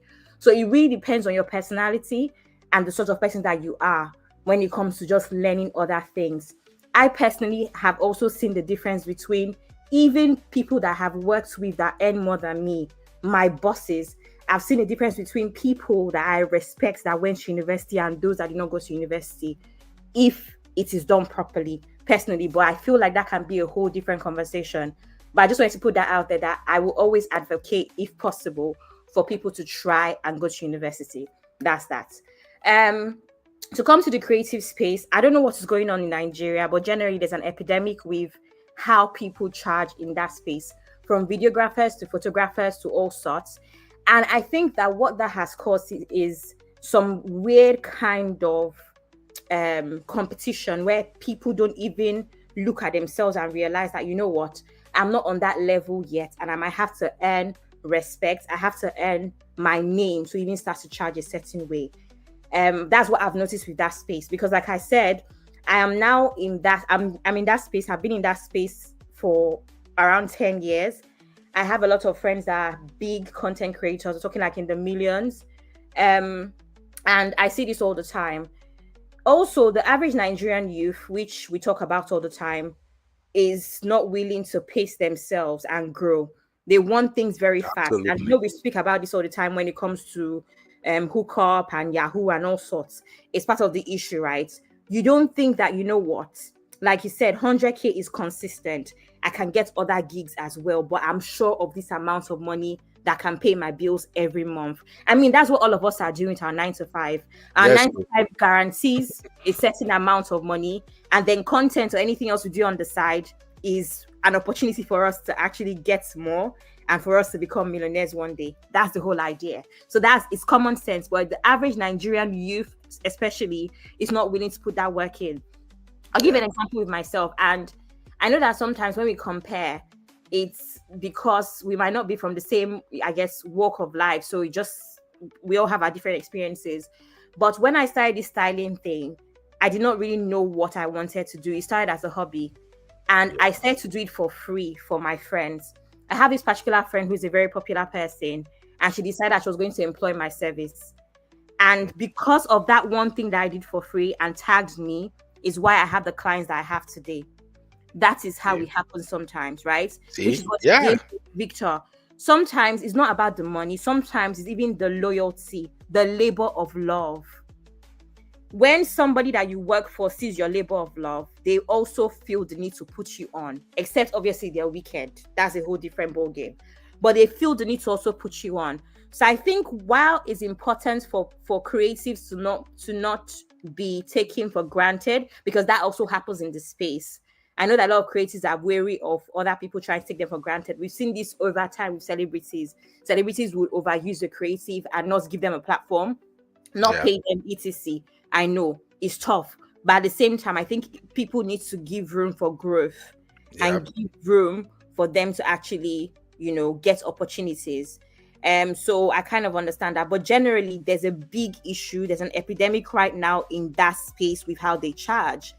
I'll give you an example. Wedding, you have photographer, 10 million. Okay, I understand that you've worked hard. I understand that you are the one that did that day Okoya. I understand, but it does not make sense for you to charge 10 million for 5 hours. It actually does not make sense. And I know Nigerians are rich. So what now happens is that the makeup artist feels the need to do 3 million. And then the hairstylist feels the need to do 3 million too.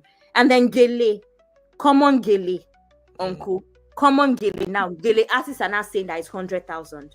Because they feel left out. No, that's the reason. It's not because it's worth the price, but they feel left out. And oh, by the way, I've tied Genevieve's gele. I've tied this person's gele. So my hands are blessed. So you must want my hands to be on your head. So that's the thing. But the reality is that everything is so overpriced that people cannot even wake themselves up from their own realities that, you know what, this is not your situation. You are not these people. It's working for them because they've done some trendy weddings and some trendy events and some celebrities. It might not work for you. So you just work at your own pace. But that's what's going on in Nigeria right now, Uncle Beno. It is an epidemic. People are actually asking for money in dollars. Why am I reaching out to a makeup artist, a hairstylist, a fashion designer, and they're telling me $5,000? Excuse me, we're in Lagos. Mm-hmm. What is the dollars about? What's so dollar, Abby? What is dollars about? Because you come from Yankee. I know. You know that my Instagram is quite glamorous. I've actually created a fake Instagram to be messaging these people, so that people will not use my Instagram to be thinking that I'm a millionaire. What is your Instagram? May we go follow you, Joe? What to concern us with them? Hey, Instagram where? You want to expose me, Uncle Beno? Whether I'll follow you, but you cannot put my Instagram on here. You don't want people to follow you? Modern wrong. I do not explain it. I'm shy. No, but on a very serious note, Uncle Beno, that industry of creatives in Nigeria, woo, crazy. So that's what I want to say.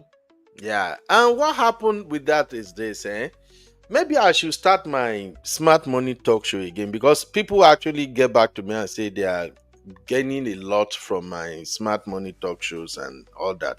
Maybe I should start it back again. See, you see all those people that are charging exorbitant money. Nigeria, anybody who is in the creative space in Nigeria where they smart, that is an opportunity for them to grow. If you are doing a good job, the only thing that is holding you down is you don't have a brand name yet. People don't know you. And the only way the people can get to know you is when you find the people who felt like what these other brand names vendors are charging is exorbitant. And they are looking for somebody who can produce the same quality services at a lower price. That is where you hop in. And that's it. When I started videography and photography here in the States, Nigerians told me, yes, Nigerians, they tell me, not all of them, but few people come to my face and say, oh boy, you are wasting your time. We get people where they do our video, we get people where they take our picture. You are just wasting your time. But I don't give a shit. I'm a Lagos boy, a hustler. So I continued to do what I was doing, and I was looking for that opening. I know one day, if I master my skill, one day somebody will hire me that I'm going to do a job for, that the person will be marveled with my work. And the person will now start telling people that, forget this person will get brand name. Have you seen my video? Did you know who did it? Now so person. I've been doing this same thing now over 10 years. In fact, now this year, now me they force myself to retire. This particular year now, I not take job. The few job that I took, these are the job of my age-long client. People where I don't work for years. Where we say I can't tell them no. Now their job that they take. Any other job where they take now, just they pass on to other guys where they come behind me. Because I'm tired already. I'm tired of go to New Orleans today, next week we they go LA, the other day we they go Dallas. I'm just exhausted. But the point I'm trying to make is this: as those vendors in Nigeria are charging this crazy amount of money now, if you know you master your skills and you've took your skills from intermediate to professional level in terms of efficiency, if you know you are there at advanced expert level, the only thing you don't have is you don't have the exposure. Please, just start reaching out to these people that are looking for quality job and they are charging them crazy amount of money. One day, one of them will give you chance. You don't blow be that. Uncle Ben, some people don't have that humility. Okay. Good evening. Good afternoon. Good morning, sis. No, but so Uncle Ben. Sorry, Sister, before you go, Uncle Ben, you don't understand. That's not how Nigerians operate. And I'll tell you, and I'll give you an example. My fashion designer, who was also my mom's mentee, she was in Surulere for a while. She was doing really well. And then the minute she started to get celebrities, started to do outfits for AMVCAs and all of that stuff. She has a few celebrities. This is someone that I've known for years. Like I said, my mom mentored her. She moved to Lekki. As soon as she moved to Lekki 2 years ago, that's it. Someone that used to charge me 250K for my outfits. Any small thing now, my babe will tell me 1.2M. 2M. And she'll tell me because it's me. Because her actual price list is 3M. But because your mother was my mentor, is 1.2 for you. So that's another problem, is they go to Lekki, start paying Lekki prices, and then they start moving that certain way. Because actually, think about it. Now, I'm making clothes for certain celebrities. I don't want it to be attainable to you, that's the average peasant. I now want but Uncle Ben, you know, one thing that they are missing is that, sorry, Abby, one thing that they are missing is that even those people that are upcoming, they are the people that will hold your market later. But because you find yourself in a certain place, you don't want to come down. And like I said, Uncle Ben, a lot of them don't have that humility. So let me give you one example. When I started my NGO, right, I was looking for someone to help us with content, but I didn't know how to go about it. So we're just managing. I got someone, the person was saying 150 for every event, 150K for every event. Another one said 250. This one is like a content creator that doesn't even have any followership like that, but they have good content. So one day, one girl in my church, it's not even a girl, she's married to a family friend. She just showed up. She saw me. She came with her phone. She made pictures. She said, Mama, let me help you take pictures. Now, when she finished, everything was good. She would say, do this, say this, use mic. And at the end of the day, I said, you know what? I need your help. I need your help with my Instagram page because I need to be putting out what we are doing so that people will see what we are doing. You know, this thing that we are doing, people will need evidence, they will need proof to see what you're doing to be able to help you. So this girl now, you know what this girl told me? She said, just be giving me money for data every month and I'll be taking care of it for you. Do you understand, Uncle Ben? So now we give her 40K every month for data. That's the only thing that she needs. So me and her became close. We talk all the time. We have events. She shows up. Like anything that she's doing, she drop it. And this is the same work that I've been trying to look for somebody to help us, even with pay. But they're not ready to come down. And sometimes they tell me I'm not around, I'm around. This one, even if we have a result interpretation, we don't tell her. It becomes a fight. Like she wants to document everything for us. She don't like gives us concept on everything. So one time when I was coming, she said, so I started advising her to take her content creation thing seriously, blah blah blah. So one time she told me that okay, instead of sending that data money, I should keep it. She wants a gym bar, a mic, and one other thing like that. Sha. So everything was coming up to almost like $400. So when I was coming to Nigeria one time, I came with the impression I was buying only the mic, and I bought the other stuffs for her. Uncle Ben, the way this girl up her game for us, and let me shock you, after she got all those things, she started getting work from outside. People were paying her to do work for them. Do you know one Nigerian footballer, Ahmed Musa? I think he was the captain also. During his wedding, she did the contest for his wedding a few months ago. Do you understand what I'm saying? So I'm just saying that it's not a lot of them that have that humility. A lot of them just want to start from the top. Imagine you have 1K followers. I'm begging you to help me with content. You're charging me 250K just because you see one big fish you want to hook. Do you understand? But this one now, just because of the small sacrifice that she has made, she's getting other jobs. She has gotten equipment to help her with her content work. Like if you hear her videos now, because she got a very good mic, that's almost 200K. Like she can make good content. Do you understand? Her camera, she has one camera that can look at the front. She doesn't have to turn her camera the other way, her phone the other way, and a lot of that. So the point I'm trying to make that I've encountered people. When I went to Nigeria, I had a meeting. I wanted a makeup person to do me makeup. She was charging me 70K to do makeup, Uncle Ben. 70K. And I was just talking to one of my cousins that does makeup in Abuja. She was busy that day. When I just told her, she said, "Auntie, wait, Joe, I'm coming." Which kind of 70K? Is she crazy? But that's what I'm saying. When you just see one person. Nah. Well, yeah, it's not Lagos. That's what, no, even in Abuja now, what are they charging? I said my head is hot. Hairstylist saying 3 million. Uncle Ben is bad, though. I'm not joking. I am not joking. No, somebody they are not trying to. I'll be happy. You know how somebody will say, "Oh, let me do this thing. Maybe this person will bring me other." They don't have that in their diary. Oh my God! They don't have that in their dictionary. Once they see, they just want to lynch on you and make money off you, and that's it. And that is why they are suffering. That is why they are digging their hands in unnecessary things, because what they are charging doesn't come frequently. How many people they will won't pay them? And now you have more vendors. I don't know if you not get with they talk now. You have more vendors than clients. See, no, Uncle Beno, we know what she said that time about system. This is a system issue. I don't want to call any names, but I know that if you're in that space and you know what's going on, you will have an idea of the people that I'm talking about. Yeah. These people are in a position where if you've now done to go and do Madame Sade Okoya's makeup and she gives you 5 million. That's it. No, it's not even that. It's the fact that this particular group of people, I guess that they are expensive. I guess that I'm the one that went to them. No wahala. But my thing now is that, Uncle Beno, we underestimate the number of Nigerians that also have money, whether legal or illegal, that are very wasteful. That's what I'm saying now. It's such a classist country where now you've gone for a destination wedding. Traditional wedding was in Lagos, in Ikoyi.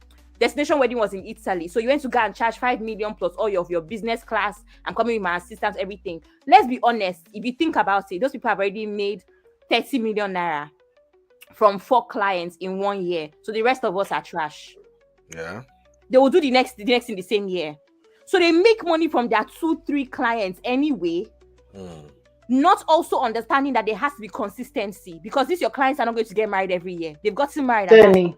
Do you understand? That's the point. If you want to go to But the thing Italy, is, the prices. if you want The to go thing to is, the Italy, prices are not sustainable. that's what You know, you're you charging get for your away fees. But there should be a base fee for Nigerians in Naira. Why are you telling me $5,000?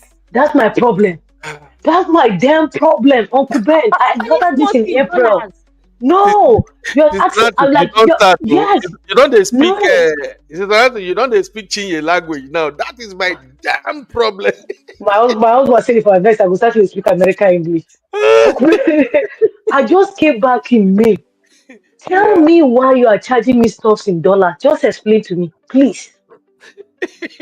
Lord of Jesus. Including the fashion designers. Yes. Welcome to Nigeria, Bala Blue. That thing is so annoying. The thing is that the prices are not sustainable because it's simple supply and demand. If you have more vendors than clients, it's gonna crash. And I just think that personally that this exorbitant prices, it can't be sustained because the general public don't have that type of money. I studied economics. Simple supply and demand. It will get to a stage where it's not sustainable with this type of prices for everything. I'm not going to lie to you. No, only baby, you are wrong on that one. I'm not going to lie to you. Nigerians have I studied economics. Like I said, I could be wrong. It's simple supply and demand. It's not sustainable. Honey, babe, you don't know what's going on in Lagos. You don't know what's going on in Lagos. That's why I'm saying this thing. Let's use an example of one that is very popular, all of us know. Let's use an example. Let's use Bedge, since he's a photographer as a case study. I've watched Bedge go from 250K. Bedge is 20 million naira this year. Bedge is 20 million naira. He comes with his team. If you want Bedge himself to come, 20 million. If you want 12 million. How many hours is photography? Yeah, ain't that much. No. Abby, in situations like that, what people are paying for is the brand. Exactly. That's exactly what I'm trying to say. And that is what Honey Baby is talking. That's what I'm trying to say. Exactly what I'm saying to Honey Babe too. That she doesn't. If you let me finish, I can explain what I'm trying to say. But go on. Hold on, Abby. No. The average Nigerian is classist and will sell their kidney to say that Bedge did their wedding. I am telling you. That's what I'm trying to say. The best belief. The thing is, welcome. Paper is not sustainable. But this is not on paper. It's not sustainable because you're looking at Nigeria as an isolate. The thing is that Nigeria is unique in the terms of the issues that they have. They're very elitist and very classist.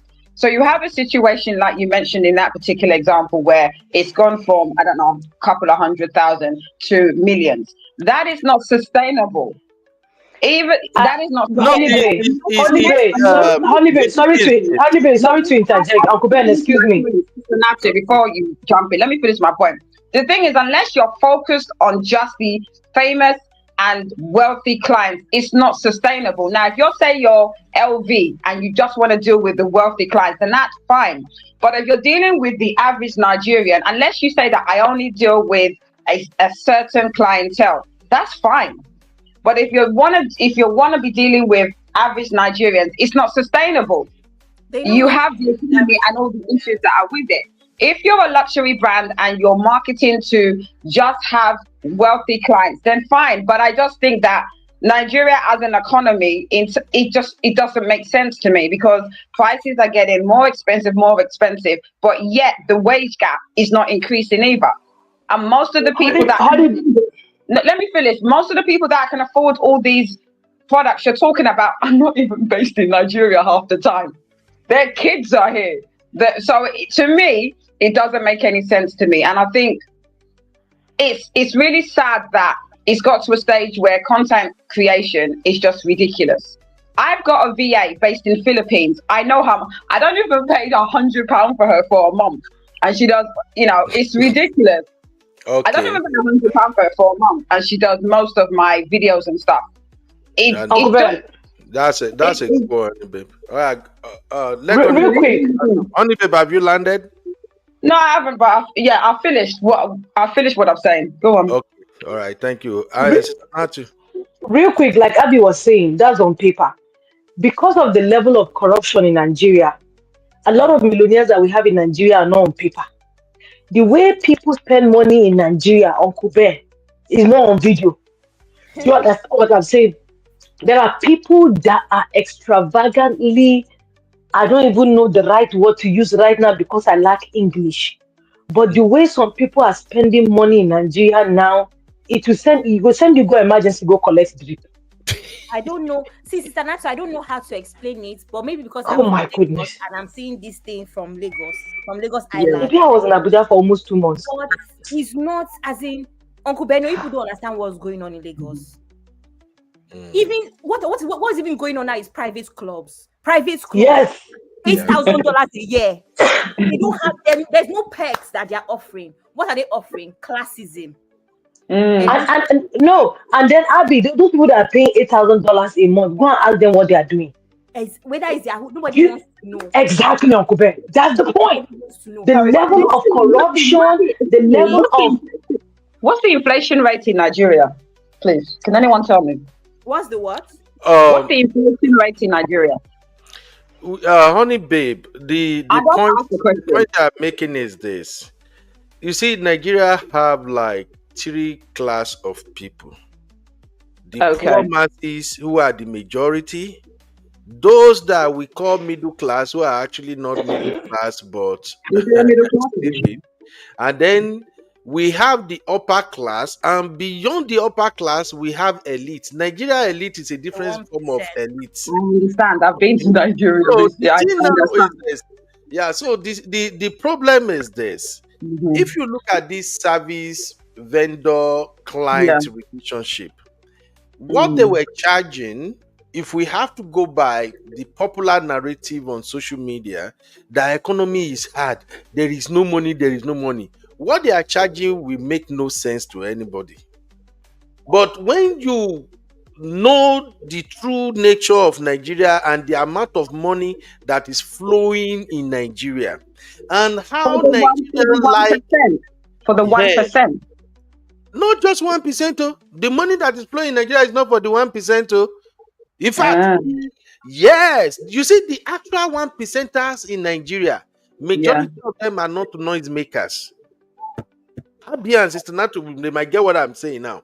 The actual 1% in Nigeria, people like Don.T, people like Otedola, people like what's this man that own Glow? Those people don't make noise. Those are the guys that owe they owe the country. Tinubu that you are seeing, Tinubu is bastardly rich. Now, if you still look at that their level, you still have them Okoyas, them Dantata, them. If you go to the north, a lot of Nigeria don't know. We have bastard billionaires. When I say bastard, not in negative, I mean people will be say their money na water. And we have them. They spend Do you know we had one billionaire in Maiduguri that his house was that his interior. Hold on. We have a minority of people that are actually wealthy. That's the point I'm making. Unless I'm getting it wrong, are we saying that 90% of the population is rich? We're not saying that. No, that's not what we're saying. A very small minority that are wealthy at the expense of maybe, let me land please, at least 99 or 98% that are poor. That's the point I'm making. Honey babe, if we don't explain it, you won't get it. That's what I'm trying to do here. You're explaining to really understand how it is in Nigeria. Wait, I'm breaking it down to you. The people we classify as 1%ers in Nigeria, these are the people that actually make the legit money, that are bad billionaires. Their money is ages. They inherit that money, they pass it down their generation. Those ones, okay. Now we have those we classify as top class citizens in Nigeria. The one we call say, oh, when it comes to money, these people, they are at the top. Those are the people thought they are really the 1%. Those ones are not the really 1%. So you see these people we classify as top. The 1%. They are Okay. the ones that are spending this money that is making noise all around the world. Where's the money from? These are the guys. Is it legitimate or is it illegitimate? We don't even know. Illegitimate. That's why we said on paper. That's why we said some of them are not on paper. That's what we're saying. So, honey babe, you see these folks, whether legitimate or not legitimate, whether na politics money or na oil money, they don't care. These guys are there. Yes, these guys are there making these bastard monies. These are the guys that are paying for these services Abby is describing. Now, we now have the people we classify as middle class in Nigeria in the real economic analysis in Nigeria. The people we classify as middle class in Nigeria, these are the people that make money living abroad, coming to Nigeria. They have business abroad, they live in Nigeria, they have business abroad. We have many of them like that. The people you classify as middle classers in Nigeria, these are your doctors, your tech gurus who are abroad, but they are Nigerians. And again, you still have some set people like Obi Kubana, them, they are the Nigerian middle class. If you guys know what I'm saying. E-money them now those ones are then constitute Nigerian middle class. We in the real sense of economic middle class in Nigeria. The people where we they call say, oh, he's a managing director at so bank, he's the general manager. They are part of the poor people. When it comes to spending money in Nigeria, they are not even at that middle class. In our own Nigeria way of seeing middle class. So those that are offering this service of charging in thousands, charging in dollars, they have people who are ready and willing to patronize them. The people where they complain about those charges are people like me. People like me will go say, Abo Yawere, you live in Nigeria, you are charging me in dollars. Do you know how I make my money? That people like us now go they complain, say, oh, they are charging. But you see those people that you say they are middle class top blacks in Nigeria, the money now water for them, they don't care. And those are the ones that these people that they have been able to create a brand.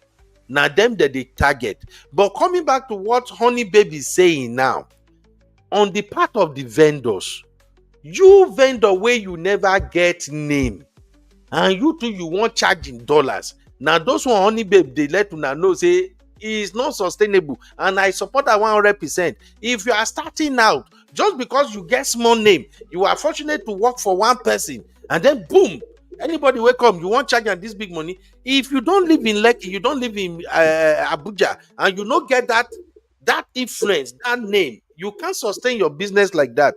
That's how I see it. Let's just continue. Let's just begin to round up because I think MOP may go live now.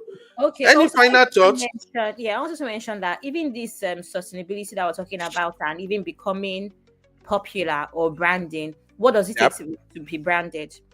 It's not even, unfortunately, it's not even always skill. I'm saying this because there are lots of, I'm going to use something that at least I'm interested in, I'm informed in, fashion. There's a lot of fashion brands that are being dragged every day, yet on their websites, they charge £300, £400 for a dress. You're based in Nigeria, your labor is in Naira, but somehow when I click on your website, I'm going to pay £400 for a dress. And then when you deliver the dress in like nylon bag. Sometimes me laugh, I beg. I'm saying this because I'm someone that actually I invest in luxury products here in the UK. So I'm buying Louis Vuitton and I'm seeing how my bag is sent to me. But you've also charged me. I just told you earlier that there's a crochet lady that is going viral right now. Her crochet dress is 1.8 million naira. But you're not sending it to me in a box. You're not sending it to me in a dust bag. There's no proper branding. Now, I don't want to throw shade at anybody, but if you know, you know. All it takes to actually become big in that space with fashion is maybe BBL and a few things. Honestly, I'm not even trying to. And then what you also will have to do is become. Abby, you are a troublemaker. I'm being very serious. Every time I order anything with my main Instagram page, the main girl, the owner, the CEO messages me because of the way my Instagram is set up. And I'm thinking to myself, I don't want to be friends with you. No disrespect, but I'm not going to be friends with you.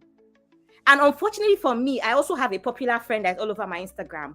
So it now seems like I'm such a rich person. But my point is, they even measure you up. You've reached out to me because you think you can charge me 2 million naira for something that is 1 million naira for everybody.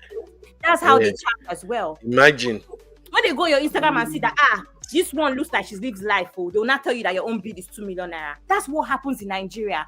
And yeah, I think it's the elitist attitude, because like I said, I think coming from a different location, I don't think I can't speak for myself, but I think we don't think like that. I don't know. I don't understand this elitist attitude. Honey babe, it's a real show. No, honey babe, I live in London, right? I've lived in London for 15 years, and this thing also happens in London too. It happens in London too, but maybe it's an age thing. There's still nail salons run by there's nail salons, hair stores run by Black women that behave like this. Yeah, I tend to, I'm going to be quite honest, I tend to run away from typical Nigerians. I tend to stick to people like me. So I think I've never had that type of experience in terms of the whole elitism kind of thing. Honey, baby, you heard of like Instagram hairstylists, right, in the UK? I see a lot, yes. Which one is Instagram hairstylist again? Yes, it's a thing. There's a lot going on. There's a lot going on. Instagram hairstylist. So if you go to these babes are born and raised in London. This is not a case of their Nigerian babes. They are born and raised in London. Some of them, the ones in America, are born and raised in America. But they created that niche as well of you have to be a certain kind of babe to use. I get you, Baddy. Yeah, I get you. Oh, wait, Abby, please. Say your uncle here now, old man. I'm still learning Gen Z and millennial. Help me explain again. You have to be a baddie to make hair at their salon. To you. So when you book, they're going to go and investigate your social media to see if you fit the kind of girl that they want using their service. And that would determine, that would determine that this is in London, this is not in Nigeria. So everything is not Nigeria. Maybe we can blame they won't want me then. Maybe we can blame it on social media, but I wouldn't say it's a Nigerian thing because this happens in the UK. They will go, they'll ask you for your Instagram, they will go size you up to see if you're the sort of person that wants using their services. And of course, if I go to Peckham, Southeast London, to do my braids and it's £70, these girls are going to charge for the braids £300. Yeah, I can imagine. Why? Is it because wait, Abby? Is it because they are going to post you on their? They will post you on their page, so you have to look a certain way. Really? Yes. So they want you to. Sorry, sis. I remember years ago. Obviously, I'm older than you guys. I remember years ago, I had an American hairstylist based in Soho, and I remember going. I paid money. And we didn't, like I said, this was before the whole social media thing. So I can't imagine that you would now size me up before you would now agree for me to be your client. I mean, it's a different life. Obviously, I'm showing my age here. It is what it is. But I find that so interesting. But because unlike then, sis, if you still go to those stores that are run by the aunties, like they like to say, you can walk in, right? But these days, with these younger girls that have this sort of stores, you even have to book online.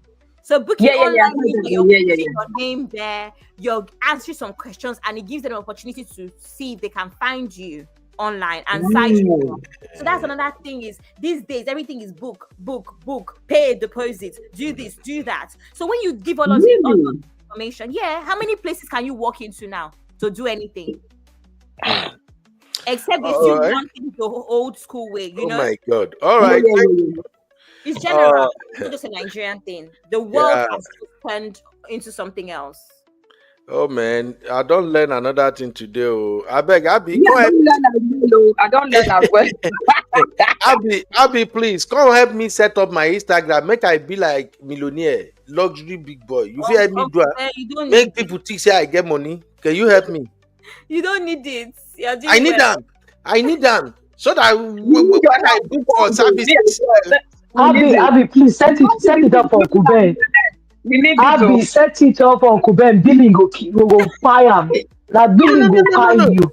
No, not for billing. So that at least if you go, you can't run it. It comes with billing. No, it comes with billing. Don't even deceive yourself. It comes with billing. On a daily, sister, I think sister, that's why I follow each other on Instagram. On a daily basis, somebody's in my DM. Please, ma. I'm just like, what happens? Really? Don't help me set Yes. my own up. I will Uh, go help me. The in Nigerian entertainment Uncle Ben, industry, let me tell you, they say fake anytime, it, you make it. Fake it, you make it. anytime, Don't help me anytime fake I my life. post, Uncle Ben, anytime I post a fundraiser for my foundation, the people that will enter my inbox and start billing me. Until one day I came out to tell them that I'm not raising money to help family members and friends. So I'm raising money for my foundation. So I'm telling you, I have to come Wow. up point blank and serious and tell people this money is not for me to do Santa Claus for people. It's for a Oh, purpose. I beg, I have to go. MOP So might be. can I just say something? Going back to what I think Sister Abby said a long time ago, I do agree with the whole university experience. I went to uni. I'm the eldest. All of us went. But I think there has to be, like we spoke about, Sister Abby, in terms of having that career education. And then if you do decide on your course and it means going to uni, then it makes sense. I will advocate, and I agree with Sister Abby, the university experience is something that personally I would not want to do. I think it grounds you, being away from your parents, learning to navigate and liaise with other people, going on courses, learning how to, obviously your lectures, your exams, and mixing with a whole breed of different people. It's a takeaway that I think is definitely university life that you would take away with you for the rest of your life. But I do think at the same day that there's also a space for apprenticeships and other avenues to get those skill sets. I personally believe that it's on a case-by-case basis. If you want to be a doctor and you have to do a degree, then yeah, you have to do a degree. But at the same time, if you are looking at a certain skill, content creating, you don't necessarily need a degree. You see many people that don't have a degree. And at the same time, if you want to be a plumber, you don't need a degree. You just do the necessary apprenticeship. So I think we need to kind of understand there's not one way in which to educate yourself and get into a job. There's lots of different ways to navigate that space. And I think that we need to speak more about not just uni, about apprenticeships, about volunteering, and about, certain courses. I think that needs to be said as well. So I think it's on a case-by-case basis, and get the career advice. I know it's specific to Nigeria, but I think the way that we've kind of latched onto content creation, we can use the same mindset to Google about, what skills do I need to get into this space. And Nigerians are very kind of like clever to get the education. They're navigating content creation even with data issues. So I think they're clever enough to try and educate themselves about what do I need to do in order to get into this space? What do I need to do if I want to go into this? And in terms of media, I did media studies at an A-level. I didn't really take it seriously. And there was a guy older than me, and he works for CNN right now, and he's making crazy money.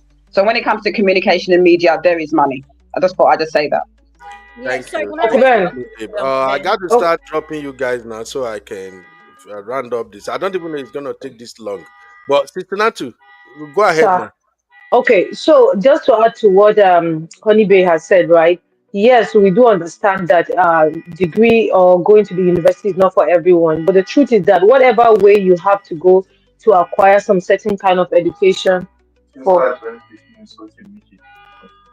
whatever the education you're going to go to acquire any kind of skill, it's also in line with going to university because you're getting a kind of education for that skill. So that also helps in shaping you, because people say school is a scam. Whatever school, however school, you're going to vocational school, you're going to traditional school, whatever kind of school you're going, it's still schooling, and it's a process, and it's shaping you, it's guiding you into going to where you are. But people just wake up and be like, I don't want to go to school because I just want to do content creation. I know how to navigate camera, blah blah blah. But the truth is that school is not a scam.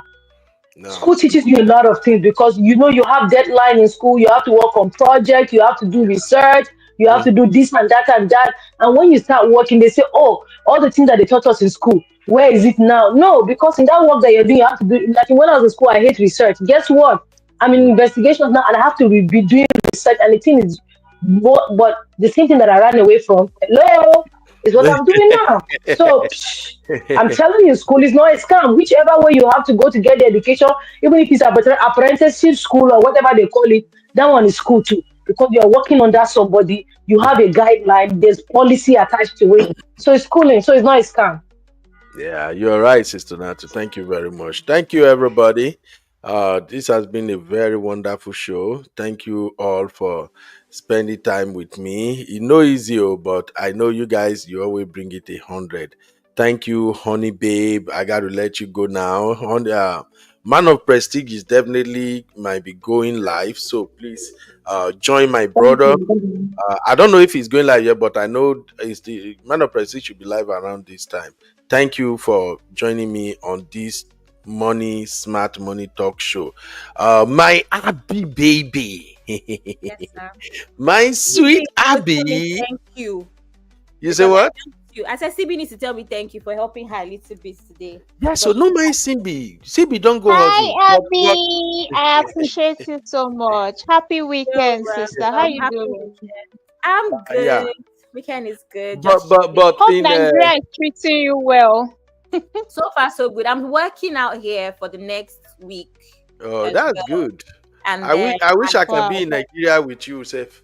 Maybe we go work out it's so together. much Uncle fun. Ben, please stop, I beg. Uncle Ben, stop. Oh yeah, Uncle Ben, I think that this should actually be a topic on its own.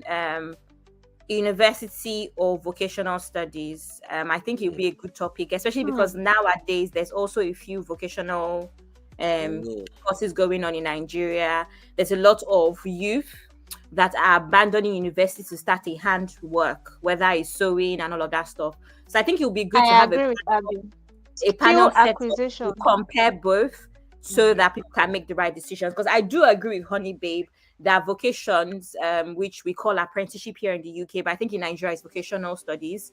I believe that is a way to go. But like I said, I personally am an advocate for university, but I feel like I can leave my thoughts to that until that day. And for my own personal reasons, I believe more in university than I believe in apprenticeship. But I also think that if you can have both, CB, I was telling Honey Babe before you came that when we finished junior YEC, they used to make us go and sew, go and do hair, learn how to do hair and things like that. So I believe Catering that stuff, children, yes. exactly. I believe that children should, or kids in secondary school should use summer holidays to advance some small skills out here if they can. It doesn't have to be some big skill. It can just be Mine was, learning something. yes, mine was knitting. Mm-hmm. But I didn't take And it seriously back you then. I'm somebody not is gonna lie, charging I was so 1.8 lazy. million now for that crochet You that you're see. talking about. You see, for one dress. Yeah. So that's life. So I think it would be a good thing for you to introduce Uncle Ben. No So that people problem. can make better career choices. If that makes Comfort don already dey talk say school no be scam.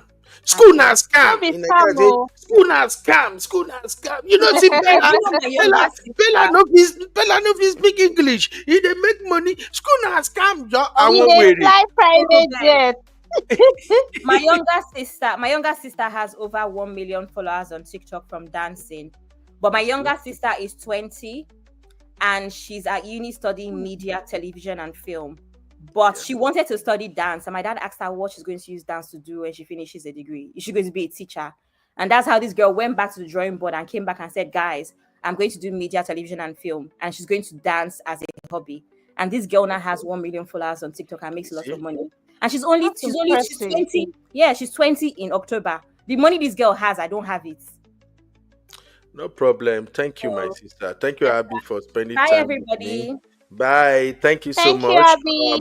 Enjoy your weekend. Yeah, I'm gonna be back for our regular show. This is our smart money segment. I do this almost every morning before when I wasn't serious with YouTube, but I've received a lot of feedback. People say they gain a lot from it when I do this segment, so you can watch out to it. And the time is not like our regular time. You see the time I went live today. I do smart money talk show after I drop my kids off at school and I come back and I can't sleep again. I will just flip on my camera and record 1 or 2 segments. So always watch out for that. My sister Kumbi, how are you doing, ma? Thank you. This is a very, very interesting segment. Simbi, I don't expect you're gonna be here because I know this is not Uncle part Ben, of his money matter is not coming. Uncle Ben, I think you need to hire me so I charge you per job. Oh my God. You are not serious. You won't charge me per job. Uf- Oh my God. But Ufe show Uncle me Ben, shaking. but What? Uncle Ben, don't give up. Oh. I think we still have a reasonable youths out there that want to work. Uncle Ben, they're in my DM, or sometimes I see them in my dream. The So youth maybe we should just have more interviews and Simbi, the thing is this, they don't have what I'm looking for. I'm looking for team Uncle, members. I'm not looking for somebody who is just looking for money. I get that. I I'm get that. looking for All of that growth. was in the Eh. advertisements. I'm looking Um, for people who want to grow. I'm looking for people who want to be mentored and ready to build a career doing something that can feed them, something that can buy car for them, something that they can even buy or build their own house. I want people who are committed to say, okay, I'm doing this thing with Uncle Ben. And thank Uncle God, Ben, you why do guys you think I'm sticking with you? Me, I okay. want to buy So properties all over. so for me, I'm looking for people who want to grow. Everybody that has ever worked for me, they know one thing about me. I don't want you to work for me and then you depend on me. It's not my thing. I want you to learn as much as you can learn and then start growing. While you are working for me, also start growing your own. That is the See, way you can work for me perfectly. I always say they say this all the time because the thing is, there is no amount of money an employer can pay you that will be enough. It can't be enough. I work for people myself. I work in the past. I that, still work that's now. a fact. So even if somebody hires you and that person is paying you 1 million naira, listen, the fact that somebody can hire you and pay you 1 million naira, it means if you know what you are doing, you can be making 10 million naira somewhere else. Your skill, Exactly. what you are bringing to that organization that can make this person to pay you 1 million naira. It means if you look deeply, you can make more if you know More, yeah. how to branch out. So that's why when I'm hiring people, I am not hiring people that we say, it's my oga. That's why I always say this. I hear something about Nigerian workers. When you hire youth in Nigeria now, not even youth alone, many big person too. When you hire them, the moment you pay them first month, second month, third month, fourth month, once they see that, no matter what, this oga they pay, they will back up. They won't do what they are supposed to do. They will is innate, is inbuilt with them. They will now turn into ogata or gauta. And what they don't know is that you are paying, you can tell if they are working or not. And for me, that's why I'm a shrewd businessman. Don't say because I'm laughing, I'm playing, if you not do my job, the day where I get tired, I will kick you out. I always tell anybody that work with me or anything, even here in the US, guys that work in my team, I tell them all the time. The fact that when we go to work, we smile because I see all of us as equal and everything. If you don't respect my rules, for instance, now, if I take you for a coverage and we reach there, now smile, you go to smile to those women for party. You go to exchange number with them for party. If I cash you, I don't already fire you from my mind. I go He's just not manage, ready to carry you grow. come back. Yes, I will manage, carry you come back home. Then tell you, please, I don't want your service again. Because I have rules. I go, don't tell you if you are working for me. We are going to do coverage. When you go for this coverage, this is an event, elite event, rich people Professional. event. All kinds of people will come. You will see women, married women, single women, beautiful women. They go play there everywhere. Some of them come there to look for men. So if you won't reach there, now to they admire them, they look them, yeah, sure, they do this now you won't do. You can't work with me. Your job is to come there, focus on the camera because you don't know who is who. No go, man, no carry you go do coverage. You go begin go, they toast my client's wife. They don't know you, they know me. You want to kill my brand with that. So That would dent your image. yeah, I'm a nice businessman, very friendly one. You can work for me anytime, any day. Sometimes you go, even if you not take time, you go forget, say you be my staff, you go forget yourself. That is how I operate. I'm a team player. But you still have to keep an eye on why was I hired? When am I supposed to turn up for my job? If we are running a schedule, when is my job supposed to be ready? And Nigerians, they are good with excuses. If a Nigerian is supposed to deliver a job by Wednesday, they if you not deliver that job on Wednesday, make them wait until Saturday. They say, Auntie Emma Binu, hey bros, no vex. You see, as I won't deliver the job, NEPA cut our light. Then one rain fall, then one flood carry the whole house. We just go rescue our house, come back. Even as I they follow you talk now, one of my leg they for hospital. Now the other one, now they Stop. they have all kind of stupid excuses. I'm telling you, my cat died. Thank you, Abby. They won't deliver when you want them to deliver. So I've noticed that with a lot of Nigerians. I don't hire people tired. I'm telling you. But there are still some few diligent, serious Nigerian youths. Those are the one I'm looking for. There are still some Nigerian youths that want to grow. As time goes on, you will be seeing the changes. They build with you, they grow with you. Those are the one me I want to hire. So all these people will say, sir, can you pay me per job? I don't need you. If you are getting paid per job, go look for people who go pay you per job. I know that in Nigeria now, everybody in a content creator, I've always said this. Nigeria is one of the... Uncle Ben, these people, they are not okay. I'm telling you to pay per job as if in Nigeria we actually run that kind of system. We do salary. Exactly. I don't understand. So they will say, hey, Or you got me per job. I'm else like, you what? have your own company. That's where you now charge per job. Which company do you have? You when they And struggle to collect 100K, now you yes, that is why today's show, I make it, the title is Don't Overprice Your Skills. Know where you belong. A typical Nigerian boy will look at somebody like as them Shaggy day now, them Shaggy, them Adam Victor, like Clarence Peter, all these top guys. A typical Nigerian boy where they just learn how to do small thing, maybe they just do one video, maybe one skit, where just make sense small, where people view small. The next thing they go look at somebody like Shaggy and say, brother Shaggy, they what don't you do? know. Wait, brother Shaggy they do. I better pass all that thing when they do. I feel do where they near you can't do it. Brother Shaggy comes with years of experiences. Brother Shaggy comes with, you know how many failure we don't get?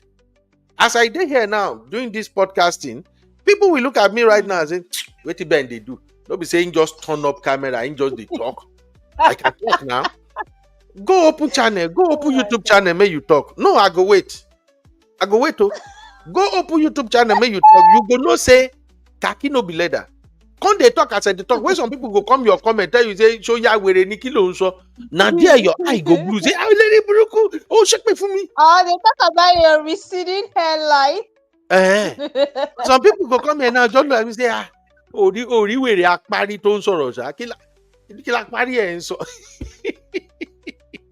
So if somebody look at me now say, akpari, support it Tinubu, you are a crazy man.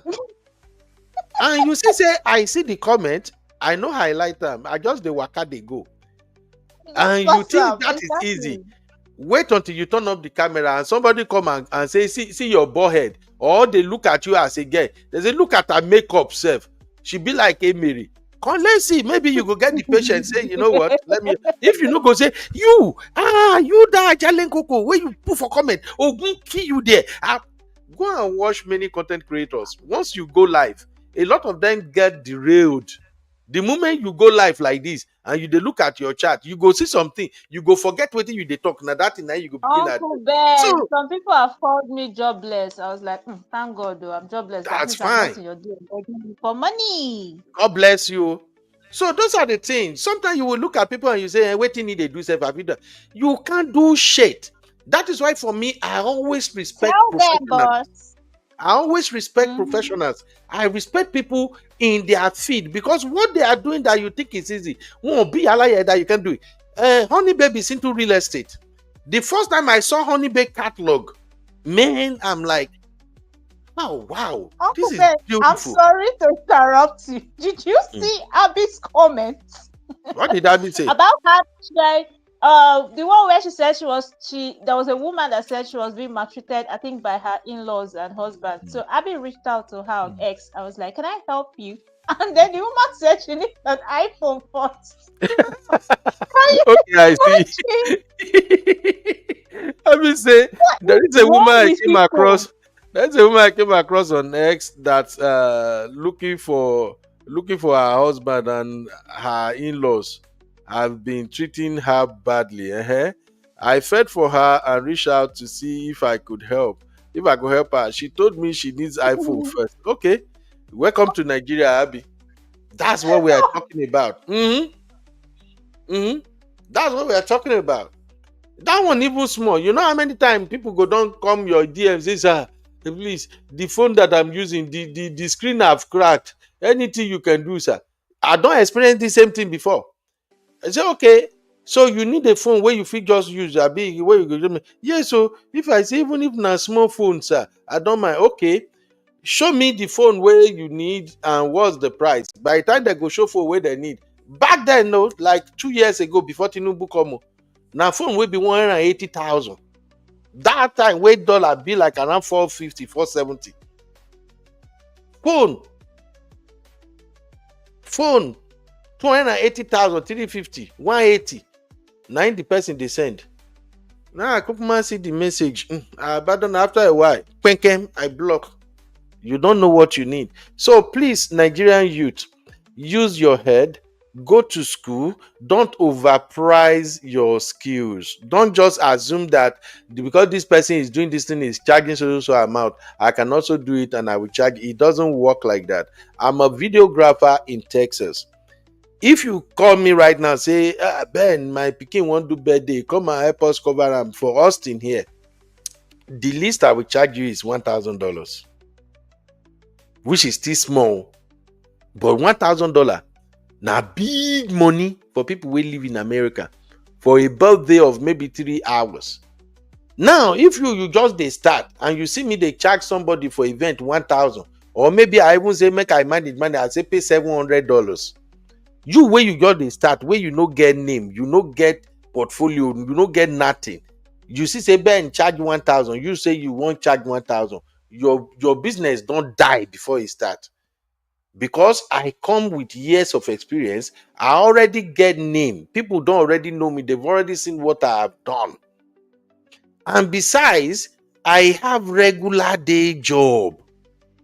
Whether I go do photography or I no go do videography or I no go do anything media, whether I no even come YouTube at all, I get regular day job.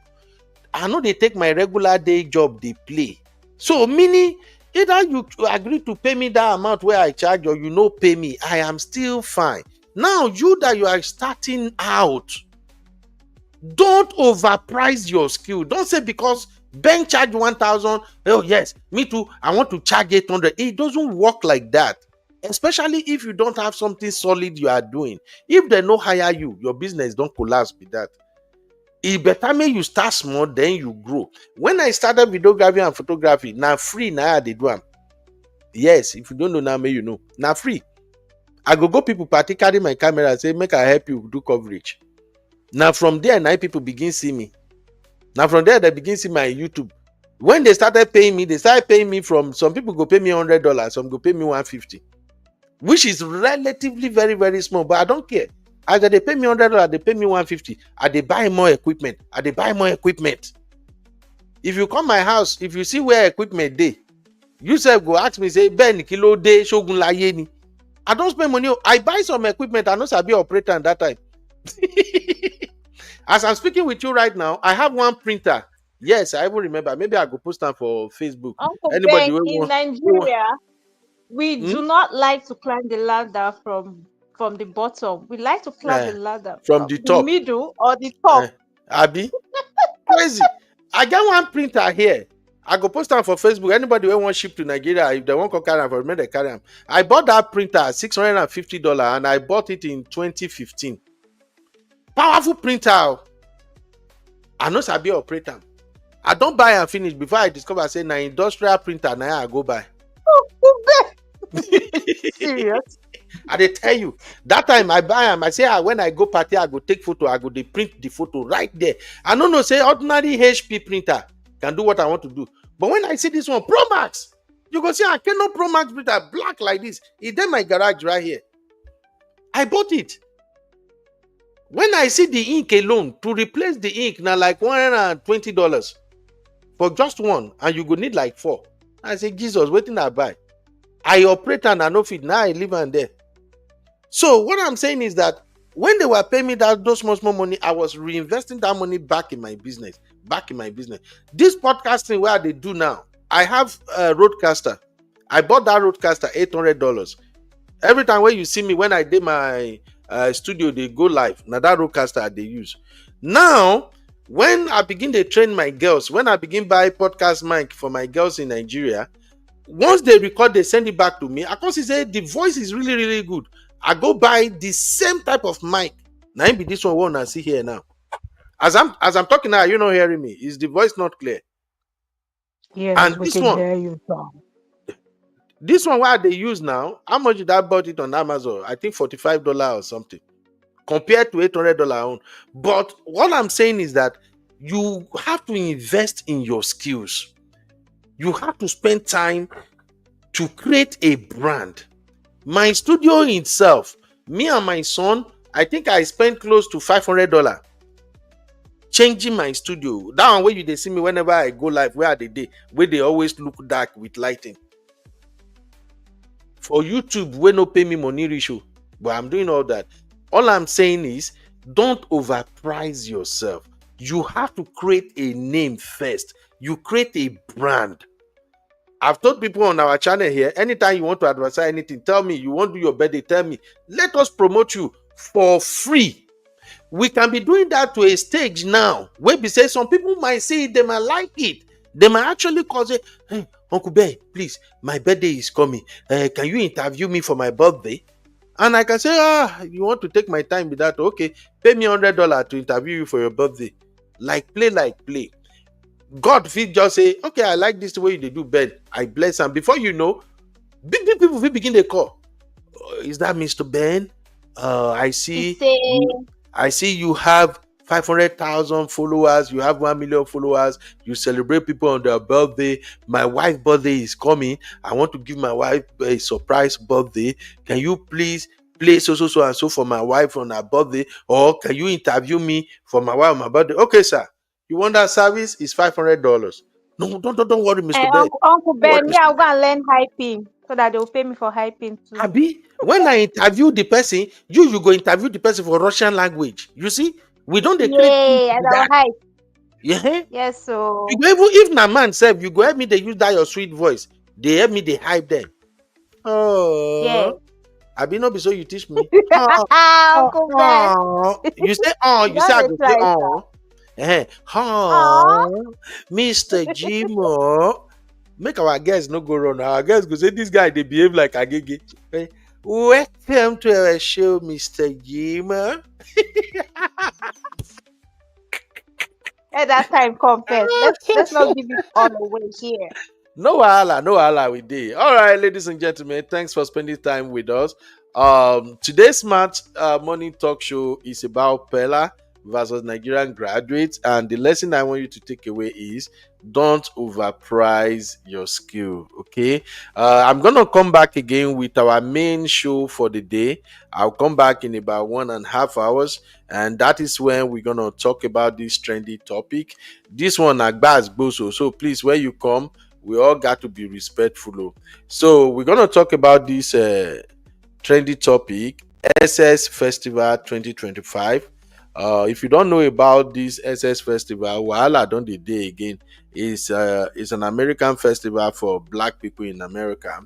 So I think the last edition that they did, they changed the theme. They want to make it all encompassing. So I think they included some African themes in it, and my Black American sisters and some brothers, they are already getting pissed. They are getting angry over it. Like, what is this? Africans want to come and take over all our things. This is our thing. So we're gonna have a conversation around this later in our main show. So if you want to chip in 1 or 2 things, please join us.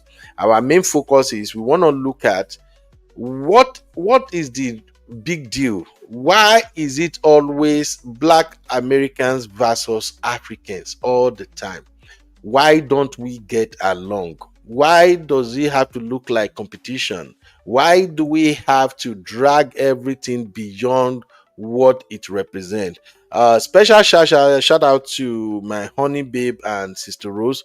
Honey babe and sister Rose actually brought this to my attention, and they were like, maybe we should talk about this.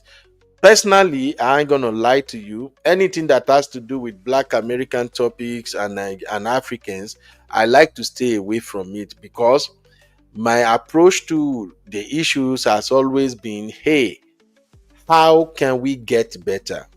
What can we do to make us realize we are one? What can we do to get us out of this hatred bucket that we begin to think that one race is better than the other? And at the end of the day, in the face of our oppressors, in the face of the colonial masters, all of us are the same.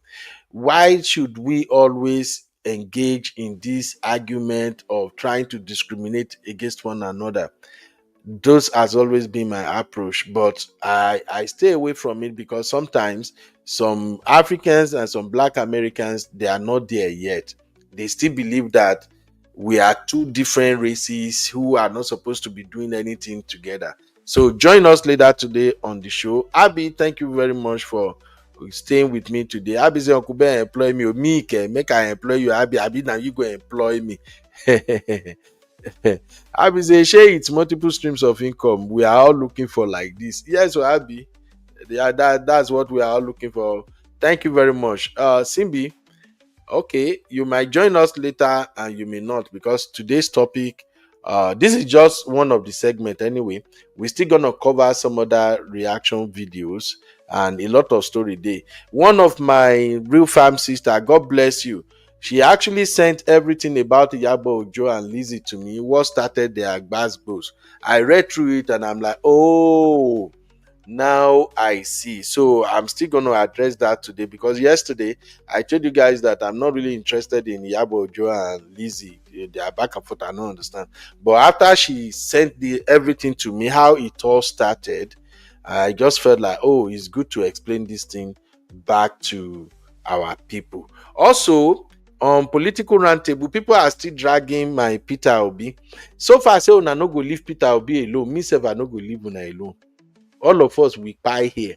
I saw another betrayal coming from Kenneth Okonkwo. Kenneth Okonkwo of all people. So we will talk about all that on our regular Just leave stream that big today. mouth alone. Just leave that big mouth alone. I don't know what is wrong with him.